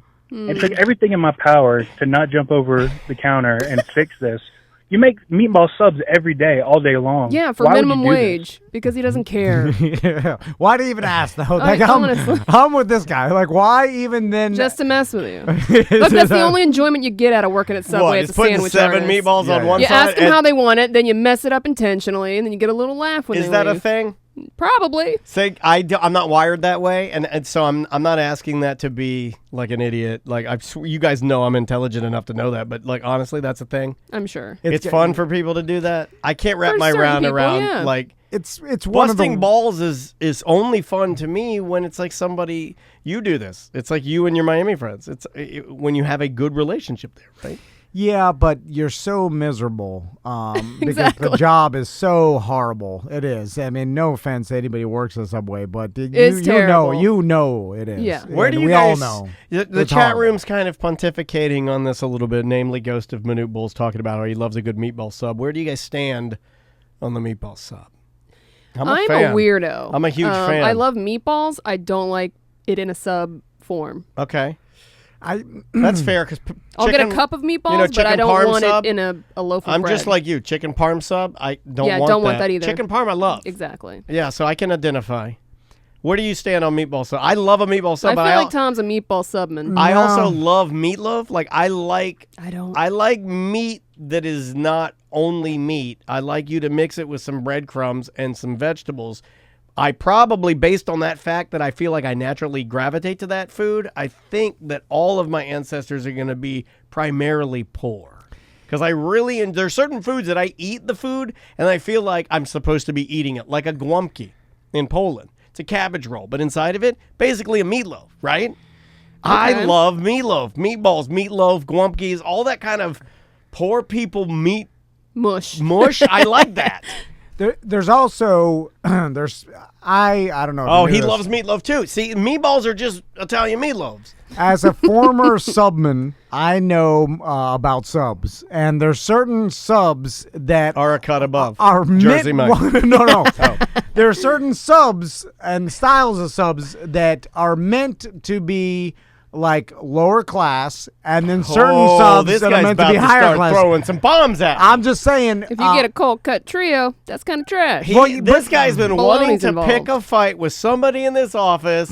Is it all me day. because I was a subman before? No, well, hold on. If I brought the ingredients for the Friday Free Show, who makes the better sub? I don't. Me for sure. 'cause I'm a Oh, woman. you worked at Subway. I don't even call you a He's real got you there. subwoman. He's got you there. You worked for the Cleveland Browns of subs. Yeah, but I'm a better employee than Tom, Patriots of subs, mom and pop.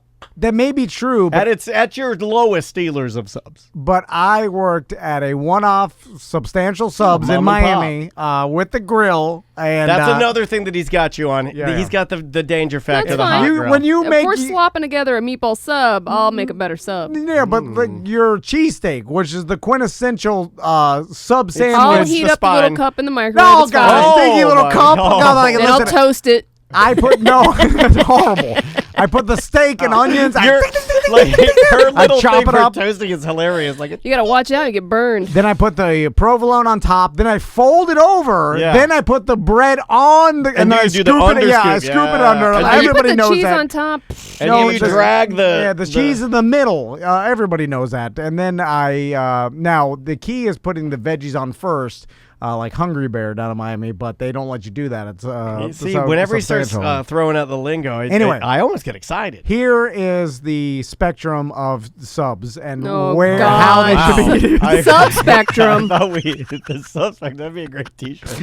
So cheesesteak subs. Where's that? They get better the cheaper they are. Follow me here, all right? Because cheesesteak subs, I feel, are made to be eaten at particular, like, one-off sub-style restaurants that are like sandwich shops or whatever. Where it's ultra chopped. No, I agree. I feel the same way about cheese pizza. Cheese pizza should only be consumed at a mom and pop. Yeah, because you order like a cheesesteak at one of these like corporate It's all the restaurants same. or whatever, and they actually get worse the more expensive they get. Yeah, he's and right. Meatball subs are the opposite. Meatball subs are made the better they are. Like if you go to because Subway is just frozen meatballs and marinara. Yeah. Well, they dump the bags into the warming thing. It's all sloppy. Yeah, but like you go like a mellow mushroom meatball. They got good meatballs. You're getting the toasted bread. You're getting the good meatballs. You're getting a good ratio of sauce. Fresh you're not getting garlic, extra sloppy. It looks like a bunch of like frozen meatballs that were thawed. All right, well, hold on. The chat room is saying this is from Ragnasty28. Not going to ask the origin of your name. My knuckles are white during the sub debate. Now, I'd like to know why your knuckles are white. What are we saying that is angering you? Call up and debate me. Are you going to say that Samantha's Subway knowledge beats a substantial sub? I got to side with Tom, and it pains me to say that. I'm just saying, if we did a sandwich off or a sub off, I feel like I'd make the better sub. No way. Now, It's got to be the same exact sub. Are we talking like is there a grill involved? Like I'm a It's hot gotta be subman. here. He's a hot subman. Yeah, He yeah. specializes in hot I need a subs. grill. I need like a Blackstone. Anybody can be a cold subman. Yeah. Anybody What can are do you that. just putting bologna on a bread? Yeah. I mean, at that point, amateur you're just a meat placer. Yeah. You know, It's more than that, guys. This guy is It's a all chef. about placement, condiment spreading. This guy's the Bobby Flay of Las Patas. Then you add the onions, the green peppers, and the Are you doing mushrooms. any salt and pepper while you're doing this? Then you got to squirt the dirty water Squirt the dirt. on the actual sub, and it steams the vegetable. You don't know nothing. Whoa, he's getting mad. You got to squirt the dirty water. Squirt the dirt. Dirty water. And then, or whatever's in the thing, there's always some sort of like a water. Big water squirter that I've never, I never cleaned out. Not one day. It was like 8 months. I never cleaned that thing one time. It just add more water, squirt it out. Anyway, while it's on the grill, it steams Yeah. the. Do you put anything on it? No, that's that. I'm so Wait. I don't I'm need your on your stupid side. hot iron. Look, you don't know put on it. subs. Yeah. I'm on your side. You don't use anything to flatten your bacon. or anything? No. You pre-cook the bacon in the morning. What about Everybody knows that. wrapping? What about wrapping? Do you use it? Oh, like, I'm the best rapper. are you No, using- hold on, because there's a technique to wrapping. There is. a steak sub, and the technique Do you is leave the paper in, the wax paper in, or not? this is what makes me so mad anytime you don't get a quality subman. They use the paper and they touch it with the melted cheese. Yeah. And then you open your sub And you and tear all your cheese tear off. all Yes, the cheese I'm off. God, familiar. what idiots! That's why you fold the cheesesteak so the cheese is in the middle and there's a steak on top and then the toppings and then Hashtag fold the cheese. and then then you have to wrap it tight. Yeah. Whoa. You do. You got to keep it all in. And if any like pickles or onions fall off, sweep them onto the floor. You don't put it into the 'cause sub? No. Well, you don't want to wrap it up because then it gets the bread all soggy Then it on gets the mushed outside. into the bread, and then the bread that was once, the exterior was once like crusty. That hot green pepper that's wet just starts to wet that bread and deteriorate the side of it like it's been a compromised submarine. Also, when I put oil and vinegar, I do it simultaneously. Douche! I grab the oil and vinegar up top in the long neck. Oh yeah, and then I that's called the Tom Cruise cocktail style. yeah. And then Hippie, shay. you know, I hate like the one you do one oil, one vinegar. Oh, come on. Like I hate that. I hate just that do them too. both at the same time. And that's why you need small glass bottles. You know what I'm a sucker for at Kobe when they take the metal salt and paper and they go, and they tinky it. Yeah. I'm like, can you tinky with that? I love your tinky. Yeah. Bye-bye. Welcome back to A Corporate Time with Tom and Dan. I'm Tom. I am Dan. If we still have tickets left, and if you're hearing this on a Monday, there may not be, but maybe there's a couple. If you go to tomanddanlandcruise.com, that's our event that we're doing April 17th at the Front Yard Fest and Dr. Phillips. The beautiful Dr. Phillips Center, they basically redesigned their entire front yard to make it a virus-friendly or social distance-friendly, rather, space for you to enjoy outdoor seating and concerts. And it's amazing. And they came to us and said, hey, you guys got anything you want to do here? And we had to scramble to think of something very quickly. All the details are at tomanddanlandcruise.com. And I want to thank justcallmo.com, the DeWitt Law Firm, plus ABC Fine Wine and Spirits and Sports Subaru right there in West Colonial Drive as our sponsors of the event. Yeah. And, of course... First thing we're doing back. So it's nice to have the band back together with all the big sponsors. And, it's exciting. Just check it out. Hopefully there's tickets left. Show@tomanddan.com is our email address for all things email. We neglect our email, so let's not do that now. Samantha, let's jump into your emails. Hey, TND Actually, that crew. sounds weird. All Samantha, right. let's read some emails. All right. I hope you all are doing well. I'm jumping right in. I found my new porn. After turning 35 last week, I downloaded TikTok just to see what the hype was. Don't know how to use it, but next thing I know, I'm down the rabbit hole of this thick blonde broad on roller skates. She's skating to the music I would have skated to in the 90s, and she's in bell-bottoms. To watch a woman glide on her feet so effortlessly to skating rink music takes me right back to Cimarron Skateway. I approve. I do too. I follow a DJ. I follow a married couple. There's a husband and wife DJ couple that they're no different than nude or no. Right? Because TikTok won't allow that. No, the girl I'm watching just gets in bikinis and stuff. And she's married. She has a husband and stuff, but she roller skates while she's DJing. And it is cool. It is mesmerizing. There is something very, very cool, not about roller skating. There's something very cool about attractive people who are very good at roller skating. If you're just roller skating, everybody looks a little weird. So where did that quintessential, like roller girl from Boogie Nights, right? Oh, in the bush. That came from somewhere, obviously in the 70s. And there was roller discos. Roller disco, roller derby, and stuff like that. So hot roller girl, skates were popular. Yeah, but what was the deal with the hot girl? It also has a tinge of a naughty schoolgirl kind of in there. Roller skates, I believe you would put it in the category of like a toy for an adolescent. Okay, yeah. So there's a little bit of a creepiness there. Like this is a child's toy, right? I think I'm right on that. And probably. When you're on roller skates, does it have the same effect as like high heels does? You see what I'm saying? It elongates the calf and the leg a little bit, yeah. Because are they propped up in the back or are they No, flat? they're the same. They're the same height. Okay. They should be I have a propped pair of up quads in the back. When people say I have a pair of quads, I don't it's very. I have to use my brain to go like, what is a quad? What is it? Oh, skates. It's skates. It reminds me of like a bass in your car. Like that's what I associate quads with. I've got 215s. Kicker ramp. So when are we gonna do a Tom and Dan roller rink meetup?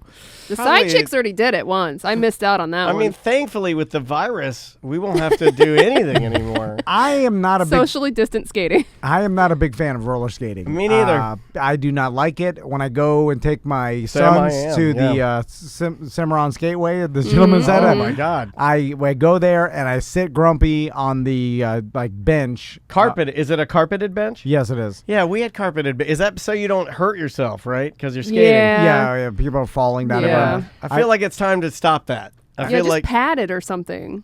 Well, that carpet. It's gross. You know a texture that I have trouble with is rubberized metal.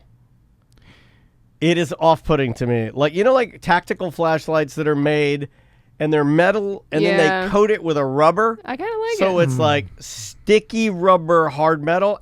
For whatever reason, okay, I don't know what this is. Weird. There's got to be a scientific explanation for this, but it's like when I touch it, it's like nails on a chalkboard. Really? To me. Yeah, it's like the tackiness. Yeah, the tackiness of it makes me like a wide receiver gloves. That feeling to me might as well be nails right down a chalkboard. It is very off-putting. Do you guys have anything that like just the the sound of it, the touch of it, you just I hate when someone crushes a empty water bottle, like a plastic water bottle. I hate it so much. My husband does it all the time. You guys are married. You'd think he'd stop doing that out of think love, so. I went through a phase. I'm oblivious to a lot, so it's hard for me. Yeah. My wife, she could tell you 10 million things that annoy her that I do, but I don't know what's going on. I went through a phase where, remember when water bottles, and I think they're still made. I have a Mountain Dew bottle in front of me. Go figure. Remember when water bottles, they'd have ridges, and then on the back, they'd give you like a thing, and they'd say, like, in order to take up less space in this landfill, you should unscrew the bottle and then smoosh it down into its smaller footprint and then screw the top back on and it'll hold its smaller shape. Oh, like an accordion or something? Yeah. I never noticed that before. Is that why they made water bottles with the ripples? I think that's what my husband's doing. Maybe he's actually trying to save the earth. I think it's both that and I think Try to for annoy me. stackable space. Well, that too. Yeah. But like I think companies figured out that they could do that to save a little money. But I like how they were like, crush these into an accordion so they don't take up so much space in the landfill because we're filling the landfills Yeah, we up. are. And they're like, well, how about you put some R&D into making them disposable or like biodegradable or whatever? And they're like, no. That's too much work. Plus, they're making us do it. They're like, you make it into accordion. We're not doing anything. This is like, oh man. You know what? Something that bothers me that's kind of like that is anything plastic that's garbage, like the McDonald's toys or all the one-off plastic garbage, the stuff we make and give away. It's just a stamp, right? It bothers me so much because I'm just like, oh god, this is just getting punted into a landfill forever. And yet you continue to buy them. Yeah. Well, you know, it's There's a no stopping it society. now. It's the only way to get cheap is like, how much do you want? 1,000? I need under $1. Thank you. And guess what? Yeah, if you get anything under $1 for 1,000, it's plastic We've garbage. purchased a few things here in the States, and they're poorer quality and more expensive. What do you want, a hand-carved wood? Well, it's $18 a piece. It was like, okay, well, Can't do how that. much for 39 cents a piece? Plastic garbage. What else you got, Sam? So I heard you guys asking for a child psychologist for Tom to ask questions about his boys watching Minecraft YouTube videos on the OG show. I am a registered mental health counseling intern who works with kids, middle school and elementary school mostly. Hold on. You're just the guy that gets the coffee for the doctor. Yeah. The doctor's tasing your balls. I'm a registered mental health intern. I don't want to sound pompous, but I have a master's degree in clinical psychology and graduated in 2019 from UCF. Masters. I know that Tom likes to live in absolutes, but for the most part, watching YouTube videos, playing video games, watching cartoons, playing outside, surfing the internet, and pretty much anything kids do these days to pass the time is generally okay in moderation.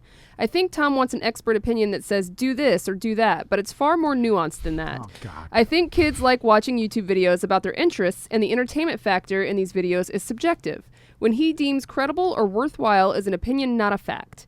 I love him to death, make him say it back, and I think he is a great dad. If he wasn't, he wouldn't be so concerned in what his kids are doing. Sadly, that's often the case with the kids I He's see. concerned about having topics for the show, you idiots. Their parents don't know what I their don't kids even know are what my sons into are. and don't care enough to even ask. Tom's doing fine. The only bit of advice I would give him is that the kids would benefit from structure and consistency and limits set in the house. No. They clearly love him as much as they clearly love him as much as he loves them, so maybe he could spend more time enjoying that gift instead of worrying about him ruining their future with his parenting style. It's everything I've told him before. Sir. Yeah, but it came from a you man. don't know. It came from a man. And sometimes certain things need to be said by a man. For Tom. A couple things. I got something to say to this email, but I got something to say. First, it just reminded me that I gave my son some boundaries today. Another mom the other day asked me where my sons went to school, and I my forgot God. the name. Oh And I my felt God, like such a Tom. POS because I was like, oh yeah, it's a Castleberry one. And then I forgot the name of it, and I was like, I could tell. Elementary. I could tell that they're like, how do you not know? My God. Elementary. So secondly, the question I asked was, what is better in a professional's opinion? Is there some difference between He basically was saying they're pretty much the same.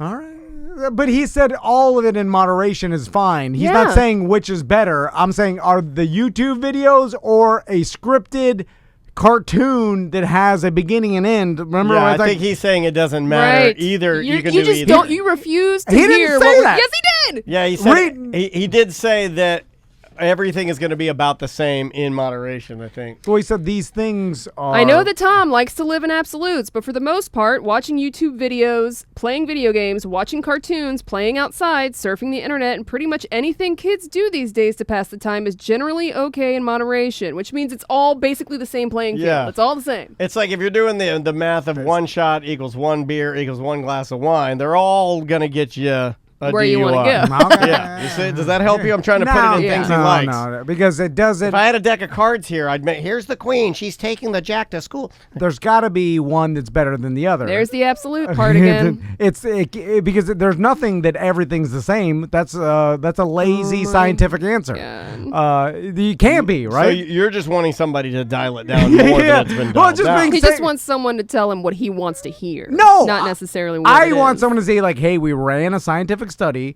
and it turns out that cartoons with an immoral to it or an actual story that you follow. An immoral cartoon? No. Yeah, now we're talking. Well, I'm saying, like, the cartoons that's actually written with a story and characters are better for your kids' psychology or the brain or whatever following that than watching some kid play a video game. See what I'm saying? Like, yeah, I do. No, believe me, I do understand what you're saying. You don't have to explain it to me. Well, I get it. He didn't really. He said they're all about the same. Fine. Like, well, that's something I would say. Like, I want to know which one is better. I can't necessarily disagree with what you're saying right now because I do understand what you're saying. There's got to be. I mean, or maybe they said, all right, we did a study or a study was done, and they all are the same, and there is no difference. Then that's fine. Right, but you just want that.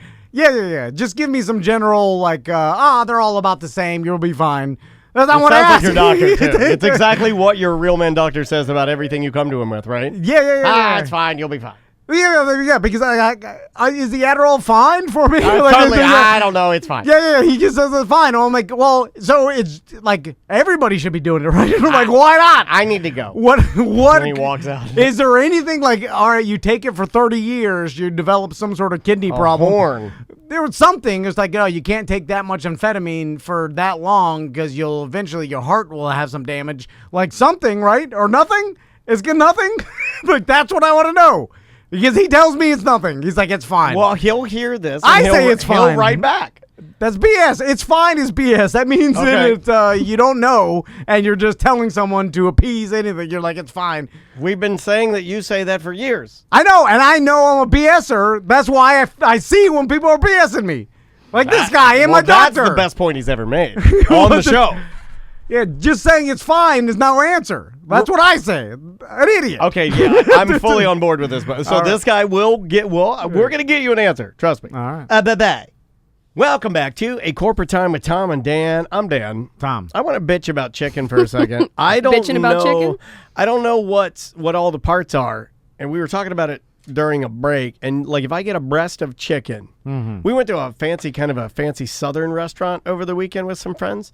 And when I go to these type of like good southern eateries, I always have a tendency to try the fried chicken just because it's easy. It's an easy go-to. And me and my wife can split it.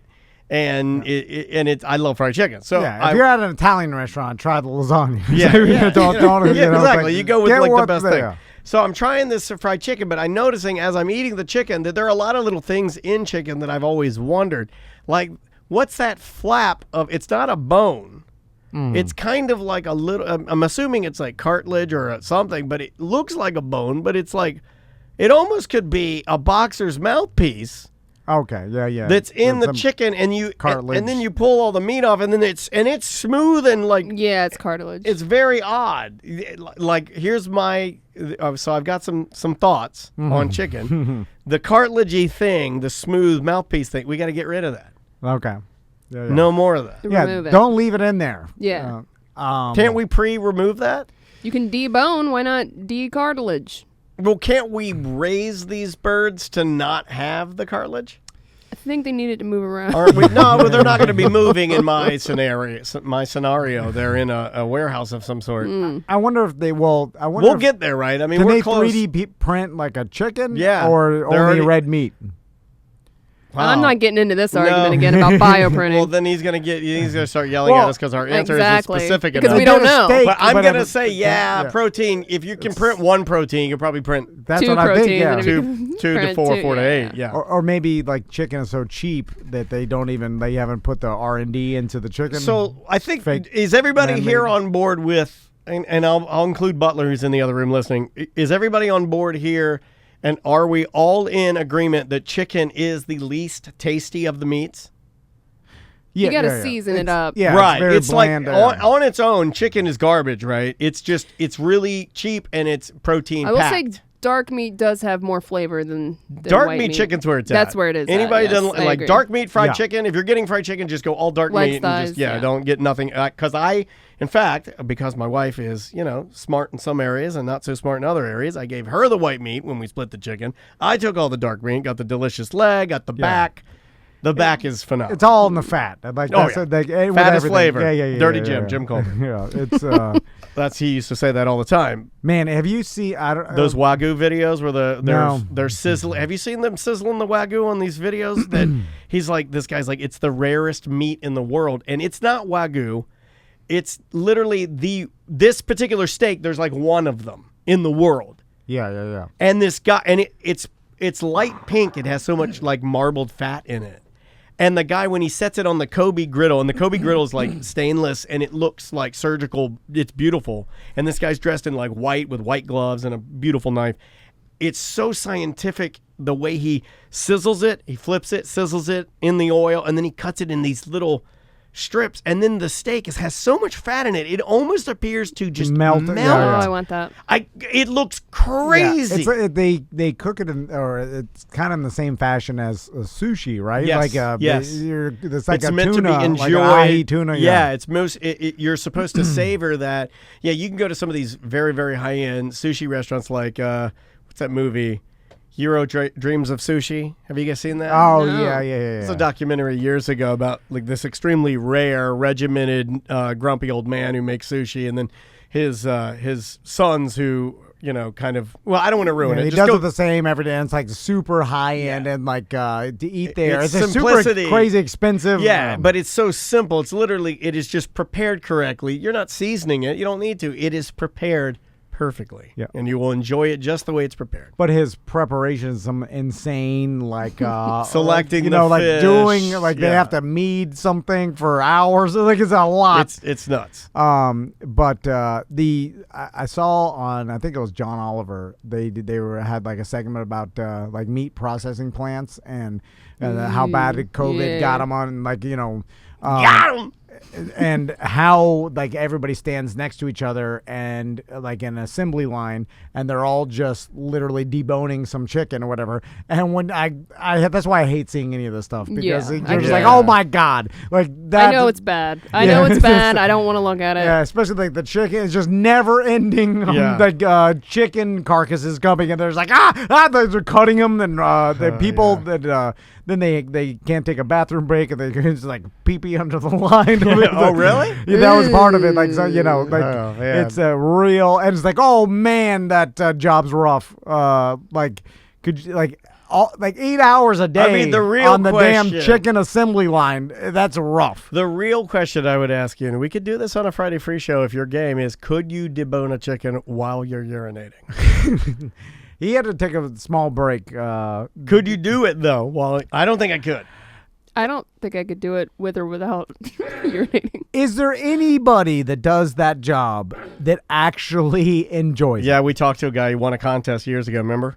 What? The butcherman we talked to? Well, and he was really good at it, and he liked it. But no, it was for the worst job. And but he liked it.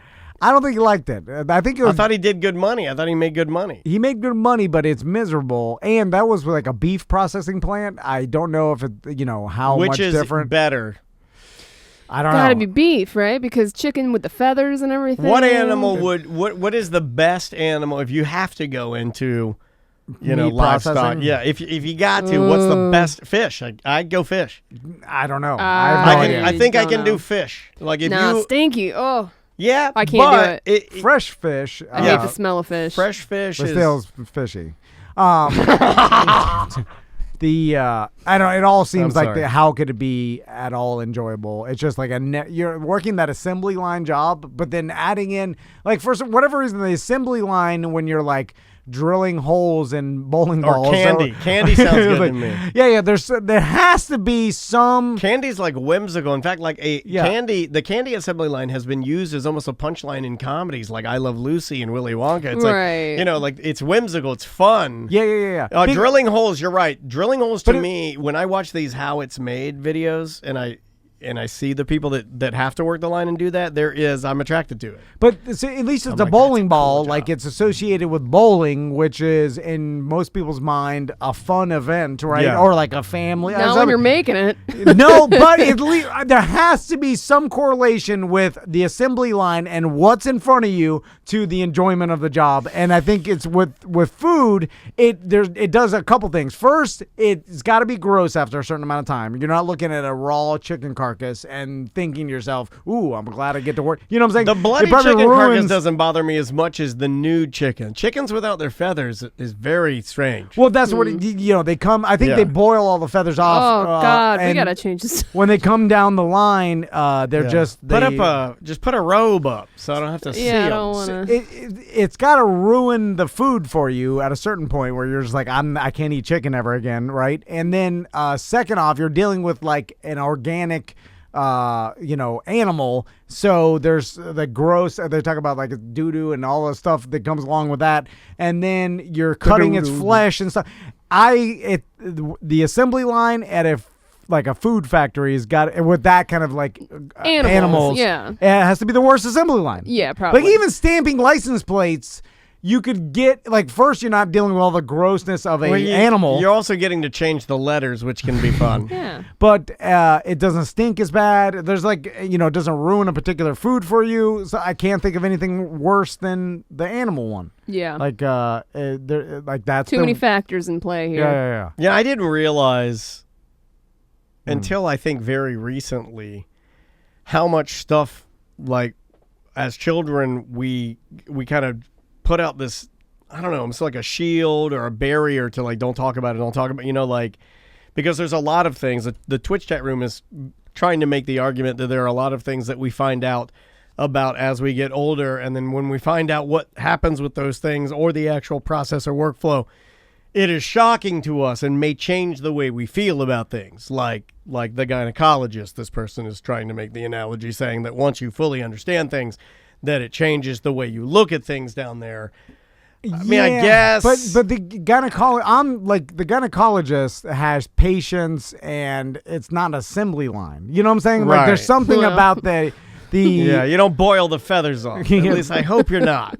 Don't. And you're dealing with a human being that you're helping in some fashion or trying to help. But they've seen some atrocities too. Yeah, they have. And dentists are the one I worry about. If you're talking about a human assembly line, the dentist is the one that scares me the most. But I think those like doctors and stuff are able to compartmentalize that job. I think the same thing with like these animal assembly lines. You have to be able to kind of disassociate what you're doing, or you wouldn't be able to do it. Yeah, I agree. You know what I like? You said something that made me think. Animal assembly line. I want to flip that a little bit. There was a sweet spot where we had animals actually working our assembly lines. Or something like that. Like the only thing I can think of in my head right now would be like a grain mill where you would have like a bunch of donkeys tied to like some wooden wheel. But that must have felt awesome to hook those donkeys up and start grinding. You know what I mean? Like that you go and you get a big cup of mead and you sit on a barrel and you watch these horses or these donkeys move around and you're like, oh my God, this is amazing. Didn't Conan do that? Yes. And that's how he got so ripped. Like I've been doing it every afternoon. Pushing. If I was Conan, I'd be like, why don't you get a donkey to do this? Why me? Like, this is stupid. They did. We have animals. For the third movie, they did. It's Donkan. Donknan. Cone donk. You're right. There had to been a portion of time where they figured out that animals could do this hard ass labor, like plow. We've been forcing animal slavery for years as humans. Well, that's the smart thing to do, right? If you're doing it yourself. Flies are back. Oh. Yeah. Okay. Well, let's. No matter what we're talking about right now, we're gonna have to pause the show and address the poo-poo flies. It's getting problem. bad over here. It's real bad. What's happening? Is it the stagnant water in our walls? Who's in charge? Is it the fish tank? I've topped off the walls yesterday before I left. I'm not sure what it is. It the trash? I don't know. We've been pretty good about taking the trash out, although you do throw half your lunch in there every day. Are we still getting yelled at for not respecting other people's trash cans? No one said anything lately. Okay. Sometimes when I take out the trash, I don't know what can it is. I just throw it in any can. Yeah. Well, now they're not labeled, and they it's like musical trash cans out there now. Sometimes when you guys are in the bathroom and I can't get in there, I just go out and urinate in one of the trash cans. That's why it smells like pee-pee. Yeah, but I don't know why we have so many doo-doo flies. There's an absorbent amount of... And it's been like this since we got the studio. It's got to be us. We've tried everything. We really have except killing Is it that ourselves. plant? Throw away everything organic in here. It may be our plant. You think? Butler, No, but Butler, have you been watering our plants? Yes. All right. That maybe it's the. What kind of plant is that? Doo-doo plant. It's a doo-doo plant. Well, that's the problem. I'm not sure what plant that is. It's some sort of lily. And then we have a burn put in this little. It's like a neon light. A light zapper that attracts the poop flies. Oh, I got that from my house too. Yeah. Yeah, and But then it's just all it becomes is it just blinks like an old detective. Well, now it's going bad. Well, if you look in the back, it's just filled with doo-doo flies. Oh, tons. There's no room for any new ones. There's enough. You got to change out the strip. Yeah, we need more strips. There's enough doo-doo flies on that strip in there right now to scrape them and make a doo-doo fly burger out of it, like a patty out of them. There's 2,000 of them on that thing. My God. And it's never ending. What are we supposed to do? Never ending strips? This is a Butler prank or something, man. Like, I feel like. How are there so many? I know they live in the drains. Bringing them from home? They're little. And I got them in my house. And how can you not get them? Like, they get in front of your face and then, they always want to, they always go for the face. They live in the drain, and then they are looking for moisture or something. Well, there's more moisture outside than there is in our studio. Yeah, but outside's rough living out there. It's cozy. It's cushy in here. Yeah, you got lizard trying to eat you. We got a whole fish tank for them. Yeah. Where are we at with our fish tank? I thought we were supposed to name these fish for charity. Man, that's long gone. Yeah. That didn't work. We never tried. We never tried, yeah. We never tried. That was one of those ideas we came up with. It came, we it have went. a shrimp in there, I swear to God, that's big enough for me to ride it around Orlando. It's huge. The thing is we should eat the shrimp one day. I'm not eating that thing. We can grill it up. What, on a tiny grill? I'll make a shrimp. No, you got to cook it with a magnifying glass. I'll make a shrimp poor boy. I'm gonna bitch about something again. I do not like how quick shrimp cooks. I want it to cook a little. I want it to, I need a little more time. I don't like the and then it's done. I don't like that. I don't like just one side, and then it starts out gray and turns pink. Anything that starts out gray and turns pink, I don't trust it. You know what? I don't like when you call your shrimp hoagies poor boys because po boy. That's offensive to me. No, I am triggered. It's stupid, and it's $9 whatever. It's not for poor. $99. I'm saying it's usually $13, and you're at like a Zatarain's. Yeah, I agree. I'm with Tom. It's not really a po boy. Plus, I feel like a baby saying po boy. Yeah, just call it a big shrimp sandwich or something. Call it a shrimp sandwich. Yeah. Like an adult. Yeah. I'm tired of ordering the goddamn po boy that's $13, not for a po boy. I agree with that. I can't even say it. I totally agree with that. Here's another one. Don't call them prawns. Prawns are that word is gross. Yeah. Prawn sounds like Tron, so it sounds like a future shrimp, and that's gross. I think that's what they call the aliens in District 9. It is. And it's the prawns. Don't like it. It reminds me of a big alien hand. What about crawdaddies? No, I don't like crawdaddies. Don't call yourself a crawdaddy. Don't be a crawdaddy. Don't call yourself Big Daddy. If you're calling yourself Big Daddy, you're just about Money Daddy. Okay, no. you want a phrase, a catch-all. This is knowledge. I'm dropping on you guys 100% of the time. If you call yourself Big Daddy, the only reason you say that is because you're an obese person that thinks you are loved more than you actually are. There, I said it. And you probably own some sort of sports bar or magazine. That's the only thing. All right, is that it? Oh, no, he's still Yeah, going on. no, That's it. Oh, okay. With Zatarans, we zazz it up.